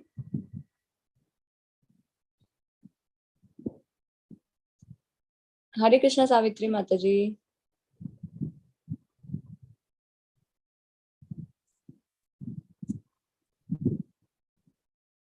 हरे कृष्णा आयुषी माता जी, तिलोत्मा प्रभु जी, माता जी रामचंद्र प्रभु जी। हरे कृष्णा आयुषी। हरे कृष्णा माता जी। हरे कृष्णा प्रभु जी। हरे कृष्णा माता जी। हरे कृष्णा आयुषी। कैसे हैं आप सभी? माता जी। जी प्रभु जी। माता जी मन्नत माता जी ने क्लास लेते हैं बच्चे वाला? हाँ जी हाँ जी। उनका लिंक भेज देना माता जी। अभी वो आयु ने किया था तो वो जानवी माता जी का चल रहा है उसका। ओके ओके, तो प्रभु जी और आप वो हमें बोल रहे, व्हाट्सएप कर दीजिए, हम आपको लिंक हाँ वो बोल रहे कि मैं मेरा माता जी से लगा हमको। मैं कहा ठीक है पूछ के करता हूँ। माता जी और एक सवाल था हाँ कि जी। कुछ लोग ऐसे होते हैं उनको चाहे कैसे भी प्रेरित करो कि ये करने के लिए वो नहीं कर पाते, क्या रीजन है माता जी? उनको हम देखो, लोगों ने कुछ, हमारा परम मित्र है, हमारा साथ हर जगह जाते थे, उनको हमने गीता भी ला कर दिया है वृंदावन से, माला भी दिया, सब कुछ दिया उनको, 2-3 बार मंदिर भी लेकर मतलब वो ये कराया, फिर भी वो कर नहीं करते। जब उन पर भगवान की कृपा होगी ना तभी कर पाएंगे। भक्ति हर कोई नहीं कर पाता, हमें प्रयास करते रहना है, बाकी प्रभु की कृपा। और माता जी और एक सवाल था कि जैसे जैसे हम जैसे तुलसी माला धारण करने के लिए जैसे नॉनवेज नहीं खाते, तो पर प्याज लहसुन अभी छूटा नहीं, हम धारण कर सकते हैं क्या? कर सकते हैं पर कोशिश कीजिएगा धीरे धीरे छोड़ दीजिए, क्योंकि माता जो जी चीज क्योंकि भगवान, अगर भगवान की तरफ आगे बढ़ रहे हैं, अगर आप किसी से प्रेम करते हैं तो उसके लिए हमें अगर गलत चीजें छोड़नी भी पड़ती है ना तो वो प्रेम को और बढ़ाता है। हाँ माता जी, किसी ने हमको बताया था कि आप पहनो, माता जी का तुलसी मैया का बहुत ही प्रभाव रहता है, आप छोड़ देंगे। हम धीरे धीरे तो छोड़ने की प्रयास कर रहे हैं पर छूट ही जाएगा। मतलब हमने छोड़ तो दिया, मतलब 1 महीने के अंदर बहुत नॉनवेज खाते थे, छोड़ दिए थे। करीबन 6 महीने करीबन हो गया। हम लोगों ने भी 16 माला भी कर रहे हैं दिल्ली। तो हम पूछना था कि पहन सकते क्या? प्रभु जी ने बताया था, एक प्रभु जी ने, कि आप पहनो। जी बिल्कुल पहनिए प्रभु जी। जी माता जी धन्यवाद। पहनेंगे तो तुलसी मैया आपको खुद प्रेरित करेंगे कि आप धीरे धीरे खुद ही छोड़ देंगे, जो नहीं भी छोड़ पा रहे वो भी फिर छोड़ देंगे। जी माता जी बहुत बहुत धन्यवाद माता। हरे कृष्णा प्रभु जी। हरे कृष्णा माता जी। हरे कृष्णा आयुषी। प्रणाम माता जी। दंडवत प्रणाम, दंडवत प्रणाम। हरे कृष्णा। हरे कृष्णा अमित प्रभु जी। लर्निंग संस्कृत के लिए कोई कोर्स नहीं है प्रभु जी, यहाँ सिर्फ भगवत गीता। देखिए संस्कृत जानना अच्छा है क्योंकि इसका उच्चारण, वेदों का, श्लोकों का उच्चारण बहुत अच्छा होता है, पर सबसे ज्यादा इंपॉर्टेंट क्या है? जानना भगवान क्या बोलना चाह रहे। तो अभी तक तो कोई संस्कृत लर्निंग का नहीं है हमारे पास। हमारे यहाँ सिर्फ तात्पर्य और ये भगवत गीता, भागवतम, कृष्णा बोक, चैतन्य चरितामृत, ये सभी पढ़ाए जाते हैं। हरे कृष्णा पंडित मनप्रीत प्रभु जी। दीक्षा कैसे ले सकते हैं? लेवल्स कीजिए। अभी आप लेवल 1 में है, 2, 3, 4 करेंगे, सारे शास्त्र पढ़ेंगे, तब आपको सब पता चलेगा दीक्षा क्या होती है, क्यों लेनी चाहिए, कैसे लेनी चाहिए। तो फिर आगे धीरे धीरे आपको जब समझ आएगी तो फिर 16 माला करने के बाद ये 4 लेवल हो जाएंगे। उसके बाद एक कोर्स होता है, फिर दीक्षा ले सकते हैं। प्रॉपर कोर्स है इसके। हरे कृष्ण अनुराधा माता जी। आपका बेटा 6 साल का है? जी माता जी बिल्कुल है। जैसे आपने लिंक पे क्लिक करके आए ना, लिंक दे देते हैं हम ग्रुप में, यहाँ एवरीवन में, t.ly/गीता। एक सेकेंड, t.ly/गीता।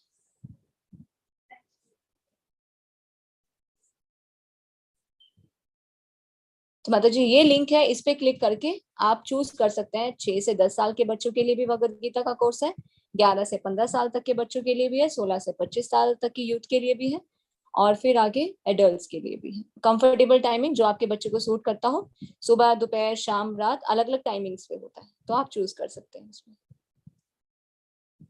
हरे कृष्णा विकास प्रभु जी।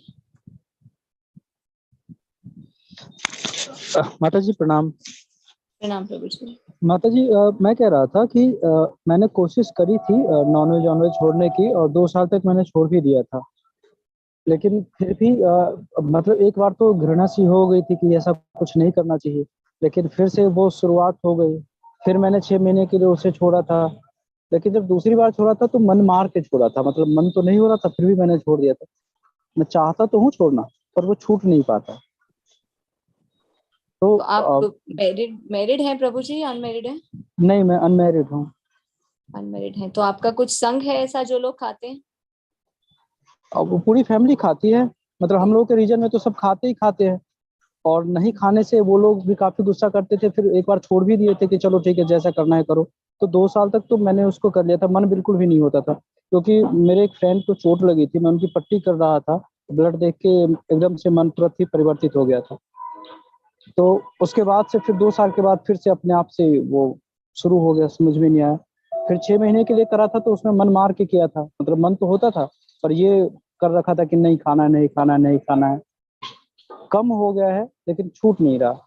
तो अब भगवान चाहते हैं आपका पूरा छूट जाए, फिर कभी आप खाए नहीं। अब देखिए ना प्रभु जी, आप अपने हाथ को काट के खा सकते हैं, कितना दर्द होगा ना। ये सोचिए जब एक जीव को मारा जाता है कितने दर्द होता है, उसे हाय निकलती है। अभी मैं अगर आपकी आके एक उंगली को काट दूं, क्या स्थिति होगी, कितना चिल्लाएंगे आप, कितनी गाली भी देंगे मुंह से, कितना कहराएंगे, सिर्फ एक उंगली काटने माता से। जी ये थोड़ा सा क्षेत्र विशेष पे भी होता है, जिस क्षेत्र में होते हैं बचपन से जो चीजें हम देखते हैं उससे बाहर निकलने में बहुत मुश्किलें होती हैं। मतलब कोशिश तो करते हैं लेकिन वो हो नहीं पाता। जैसे जनरली नवरात्रों में ये हत्याएं नहीं होती है, लेकिन बहुत जगह आपको पता होगा कि नवरात्रि में बलि चढ़ाया जाता है। तो हम लोग इधर भी नवरात्रों में 10 के 10 दिन ही बलि चढ़ाए जाते हैं, और प्रसाद के तौर पर उन्हें बांटा जाता है। ये अज्ञानता है ना, अज्ञानता का प्रभाव। और देखिए अगर आप छोड़ना चाहते हैं, अब मेरी एक फ्रेंड थी, उसका भी ऐसा ही था। वो घर में खाते थे पर वो छोड़ना चाहती थी, किसी भी कारण से छोड़ नहीं पा रही थी। छोड़ना चाहती है, अब घर में बनता है, घर वाले भी रोक करते हैं, अब अलग से वो खाना बनाएंगे नहीं, बनाने देंगे नहीं। तो उसने क्या किया, एक बार उसकी एक फ्रेंड थी, डॉक्टर के पास वो गई, तबीयत ज्यादा खराब। वो क्या करती थी, घर में सबको बोलती थी मुझे वॉमिटिंग आ रही है, वॉमिटिंग आ रही है, तबीयत खराब है। तो डॉक्टर ने बोला है नॉनवेज नहीं खाना है। अब घर वाले घबरा गए, अरे तबीयत खराब है, डॉक्टर ने बोला, तो उसके लिए फिर अलग से खाना बनने लगा। तो धीरे धीरे उसका बिल्कुल बंद हो गया। और घर वाले भी जब ये देखे कि हाँ इससे तबीयत खराब हो गई, तो थोड़ा सा हमें घर वालों को भी समझाना चाहिए। अब जितना आपको नॉलेज है, मान लीजिए अभी जैसे मैंने आपको एग्जांपल देके बताया कि एक उंगली अगर मैं आपकी काट दूं तो क्या हालत होगी। तो यहाँ जीव को तो रोज मार के काट रहे हैं, तो उसकी हाय लगती है। और ऐसी हाय लगती है, कहते हैं कि जितने जीव को हम खाते हैं ना, उतनी बार हम उस योनि में माता आते जी हैं, हमें ऐसी ये मार के क्षेत्र खा रहे हैं। विशेष के ये क्षेत्र विशेष के कारण ये परिवर्तन हो रहा है मेरे साथ। जैसे मैं आगरा में हूँ, मथुरा के काफी पास हूँ, तो इस क्षेत्र में आने से ये परिवर्तन हो जाता है कि नहीं करना है। लेकिन मैं प्रॉपर बिहार से हूँ, मिथिलांचल से हूँ। जब भी उस क्षेत्र में जाता हूँ, हालांकि उस क्षेत्र के लोगों के टच में होता हूँ कुछ दिन के लिए भी, तो अपने आप ही ये चीजें चेंज हो जाती है ना चाहते हुए भी। फिर वापस आने पे फिर से वही चीजें हो जाती है, छूट जाती है। तो आपको थोड़ा स्मार्ट बनना पड़ेगा प्रभु जी। आपको भी वही ट्रिक अपनानी पड़ेगी, जहां जाए जहां पे लोग खाते हैं, बोलना मेरे को तो डॉक्टर ने मना किया है। अब कोई आपको जबरदस्ती तो कहेगा नहीं जी कि डॉक्टर ने मना किया है, अरे बीमारी है, हाँ डॉक्टर ने मना किया, फिर कोई भी आपको फोर्स नहीं करेगा। अगर आप कहेंगे ना मैं नहीं खाता, लोग पता कैसे हैं, जी बोलेंगे ना नहीं खाता, कहेंगे खा, क्यों नहीं खाते, खाओ ना, कुछ नहीं होता है। तो धीरे धीरे क्या होता है, उनके कहने पर हम वो चीज फिर करने लग जाते हैं। तो थोड़ी सी हमें ट्रिक्स माता यूज जी एक और सवाल था मेरा कि हम अन्य भगवानों की पूजा पाठ करते हैं, और कभी कभी तो मैं कभी कभी क्या मतलब घर में सब लोग धार्मिक हैं, बहुत ज्यादा पूजा पाठ करते हैं, जिसकी वजह से हम लोग भी जो बच्चे हैं सब लोग पूजा पाठ करते हैं। भैया के ही बच्चे हैं, बहुत पूजा पाठ करते हैं। लेकिन जिस तरीके से हम डाइवर्ट हो रहे हैं एक तरीके से श्री कृष्ण जी की भक्ति में, तो ऐसे तो बाकी भगवान की तरफ से तो वो सारी चीजें बंद हो जाएंगी। अगर हम एक ही तरफ लीन हो जाएंगे तो वो चीजें तो बंद हो जाएंगी। तो कहीं ना कहीं हम अपने जो भी देवी देवताओं हैं इन सब का एक तरीके से तो त्याग हो रहा है, जाने अनजाने में एक तरीके से हम त्याग कर रहे हैं। तो ये कहाँ तक उचित है? ये त्याग नहीं है। देवी देवताओं को भगवान ने यही तो कार्यभार दिया। वो देखते हैं कौन भगवान की सेवा करने लायक है, उन्हें आगे फिर पुश करते हैं। हर कोई भगवान की सेवा नहीं कर सकता, वो हमें अपग्रेड करते हैं। वो चेक करते हैं कौन, अब किसको बच्चे को अपग्रेडेशन मिलती है 9th में, अगर कोई है 10th में कौन जाता है जिसके मार्क्स अच्छे होते हैं, तो टीचर क्या करती है, उसे प्रमोशन दे देती है। तो यही देवी देवता टीचर हैं, ये देखते हैं कौन नहीं आगे माता जी, प्रमोट मैं ये करने कह रहा लगा। था जैसे जैसे यही मैं बता रहा हूँ, जैसे मैं अभी आगरा में हूँ और जब से इन सब चीजों के संपर्क में आया तब से मैं गीता का पाठ मैंने करा, या फिर गीता की मैं क्लास ले रहा हूँ, या फिर इनके बारे में इनके गाने सुनता हूँ, इनके भक्ति में रहता हूँ, लोगों को इनके बारे में बताता हूँ, बच्चों को ही पढ़ाता हूँ तो उनके बारे में बताता हूँ। लेकिन ये चीजें यहाँ पे आने के बाद अब इन सबों के बीच में क्या है, मैं ना तो मैं अब नवरात्रि का व्रत रखता हूँ, इससे पहले मैं नवरात्रि का व्रत रखता था, और जो चतुर्दशी का व्रत होता था, ये सारी चीजें छूट गई हैं, सब कुछ बंद हो गई हैं। तो कहीं ना कहीं वो सारी चीजें तो छूट गई। तो ये चीजें अगर घर वालों को पता चलती तो फिर घर वाले कहते कि नहीं तुम्हें ये भी करना चाहिए। तो ये तरीका मतलब मैं शायद, मेरे कहने का मतलब आप समझ पा रही हैं माता जी मैं क्या कहना चाह रहा हूँ, कि एक तरफ तो मैं करता जा रहा हूँ, हालांकि ये भी सत्कर्म ही है, लेकिन दूसरा जो सत्कर्म है वो तो खत्म होता चला जा रहा है। और अगर ये इसी तरीके से खत्म हो गया तो आने वाली जो जनरेशन है, या फिर जो हमारे घर में छोटे छोटे बच्चे हैं, उनके वो जो जैसे पापा के पास बैठते हैं तो बाकी देवताओं की पूजा करते, भगवान की पूजा करते, आरती करते, वो सारी चीजें तो धीरे धीरे खत्म हो जाएंगी एक तरीके से। तो देखिए देवी देवताओं की करें आप सीधा, वो आपको पुश करें भगवान की तरफ। अब भगवान की भी हम कैसे करते हैं पूजा, तो घर में भी तो विग्रह लेके आते हैं या मंदिर बनाते हैं, भगवान को आरती दिखाते हैं, भोग लगाते हैं, तो बंद तो कुछ भी नहीं हो रहा ना। देवी देवताओं की कर रहे हैं, वो क्या है, पेड़ पर जो पौधा होता है उसके पत्तों पे पानी छिड़क रहे हैं, पूरे पौधे को पोषण नहीं मिल रहा। कृष्ण की सेवा करते हैं तो पूरे पौधे को पोषण मिल रहा था। सारे देवी देवता अपने आप प्रसन्न हो जाते हैं। ऐसा नहीं है कि वो उनका निरादर हो रहा है, वो तो खुश होते हैं, अरे मेरे भगवान की सेवा कर रहे हैं। उनका तो कार्य यही है, जीवों को भगवान की सेवा में लगाना। माता जी ये तो किसी भी देवी देवता या किसी भी भगवान की पूजा करने से भी हो सकता है ना, जैसे हनुमान जी की पूजा करते हैं, राम जी वो खुश करने होते से हैं, उसका क्या और राम होगा, जी की या तो हाँ, या तो इस लाइफ में या नेक्स्ट लाइफ में वो भगवान की भक्ति जरूर कर पाएगा। अगर कोई किसी भी देवी देवता का अच्छा भक्त है तो उन देवी देवताओं की कृपा से वो भगवान को कभी ना कभी तो जान पाएगा। हो सकता है इस लाइफ में, हो सकता है नेक्स्ट लाइफ में, हो सकता है 10 साल के बाद, 10 लाइफ के बाद, हो सकता है 50 लाइफ के बाद, पर वो जाएगा जरूर। हर एक योनि का जो जीव है, चाहे वो किसी भी देवी देवता की करता है या नहीं भी करता है, कभी ना कभी तो वो भगवान को जानेगा और फिर भगवान को जान के भगवान के धाम वापस जरूर पहुंचे। और माता जी मरने के बाद बाह्य शरीर तो यहीं पे खत्म हो जाता है, जो सूक्ष्म शरीर है उनको यातनाएं भोगनी पड़ती हैं, और जो आत्मा है उन्हें मतलब किसी भी तरह की यातनाएं नहीं दी जाती है। तो जब सूक्ष्म शरीर सूक्ष्म शरीर यातना भुगत लेता है तो अगले जन्म में फिर तो उसे किसी प्रकार का कोई कष्ट नहीं होना चाहिए, फिर तो वो एक तरीके से शुद्ध होकर के दूसरे जन्म में जन्म ले रहा है। नहीं, वो तो फिर ट्रायल पिछले दिया जन्मों जाता है। के भागवतम में ऐसा बताता है कि वो ट्रायल दिया जाता है। आपको इतना कष्ट सहना हो तो उससे पहले लो ट्रायल ले लो, कैसे कर्म किए, नेक्स्ट वो योनि मिलेगी, उससे जी पहले आप ट्रायल ले लो। खत्म नहीं होता, यातनाएं जी खत्म नहीं होते, पाप खत्म नहीं होते, उनके कर्मों के फल, खाली ट्रायल वहां पे दिया जाता है। ठीक है, धन्यवाद माता जी। हरे कृष्ण।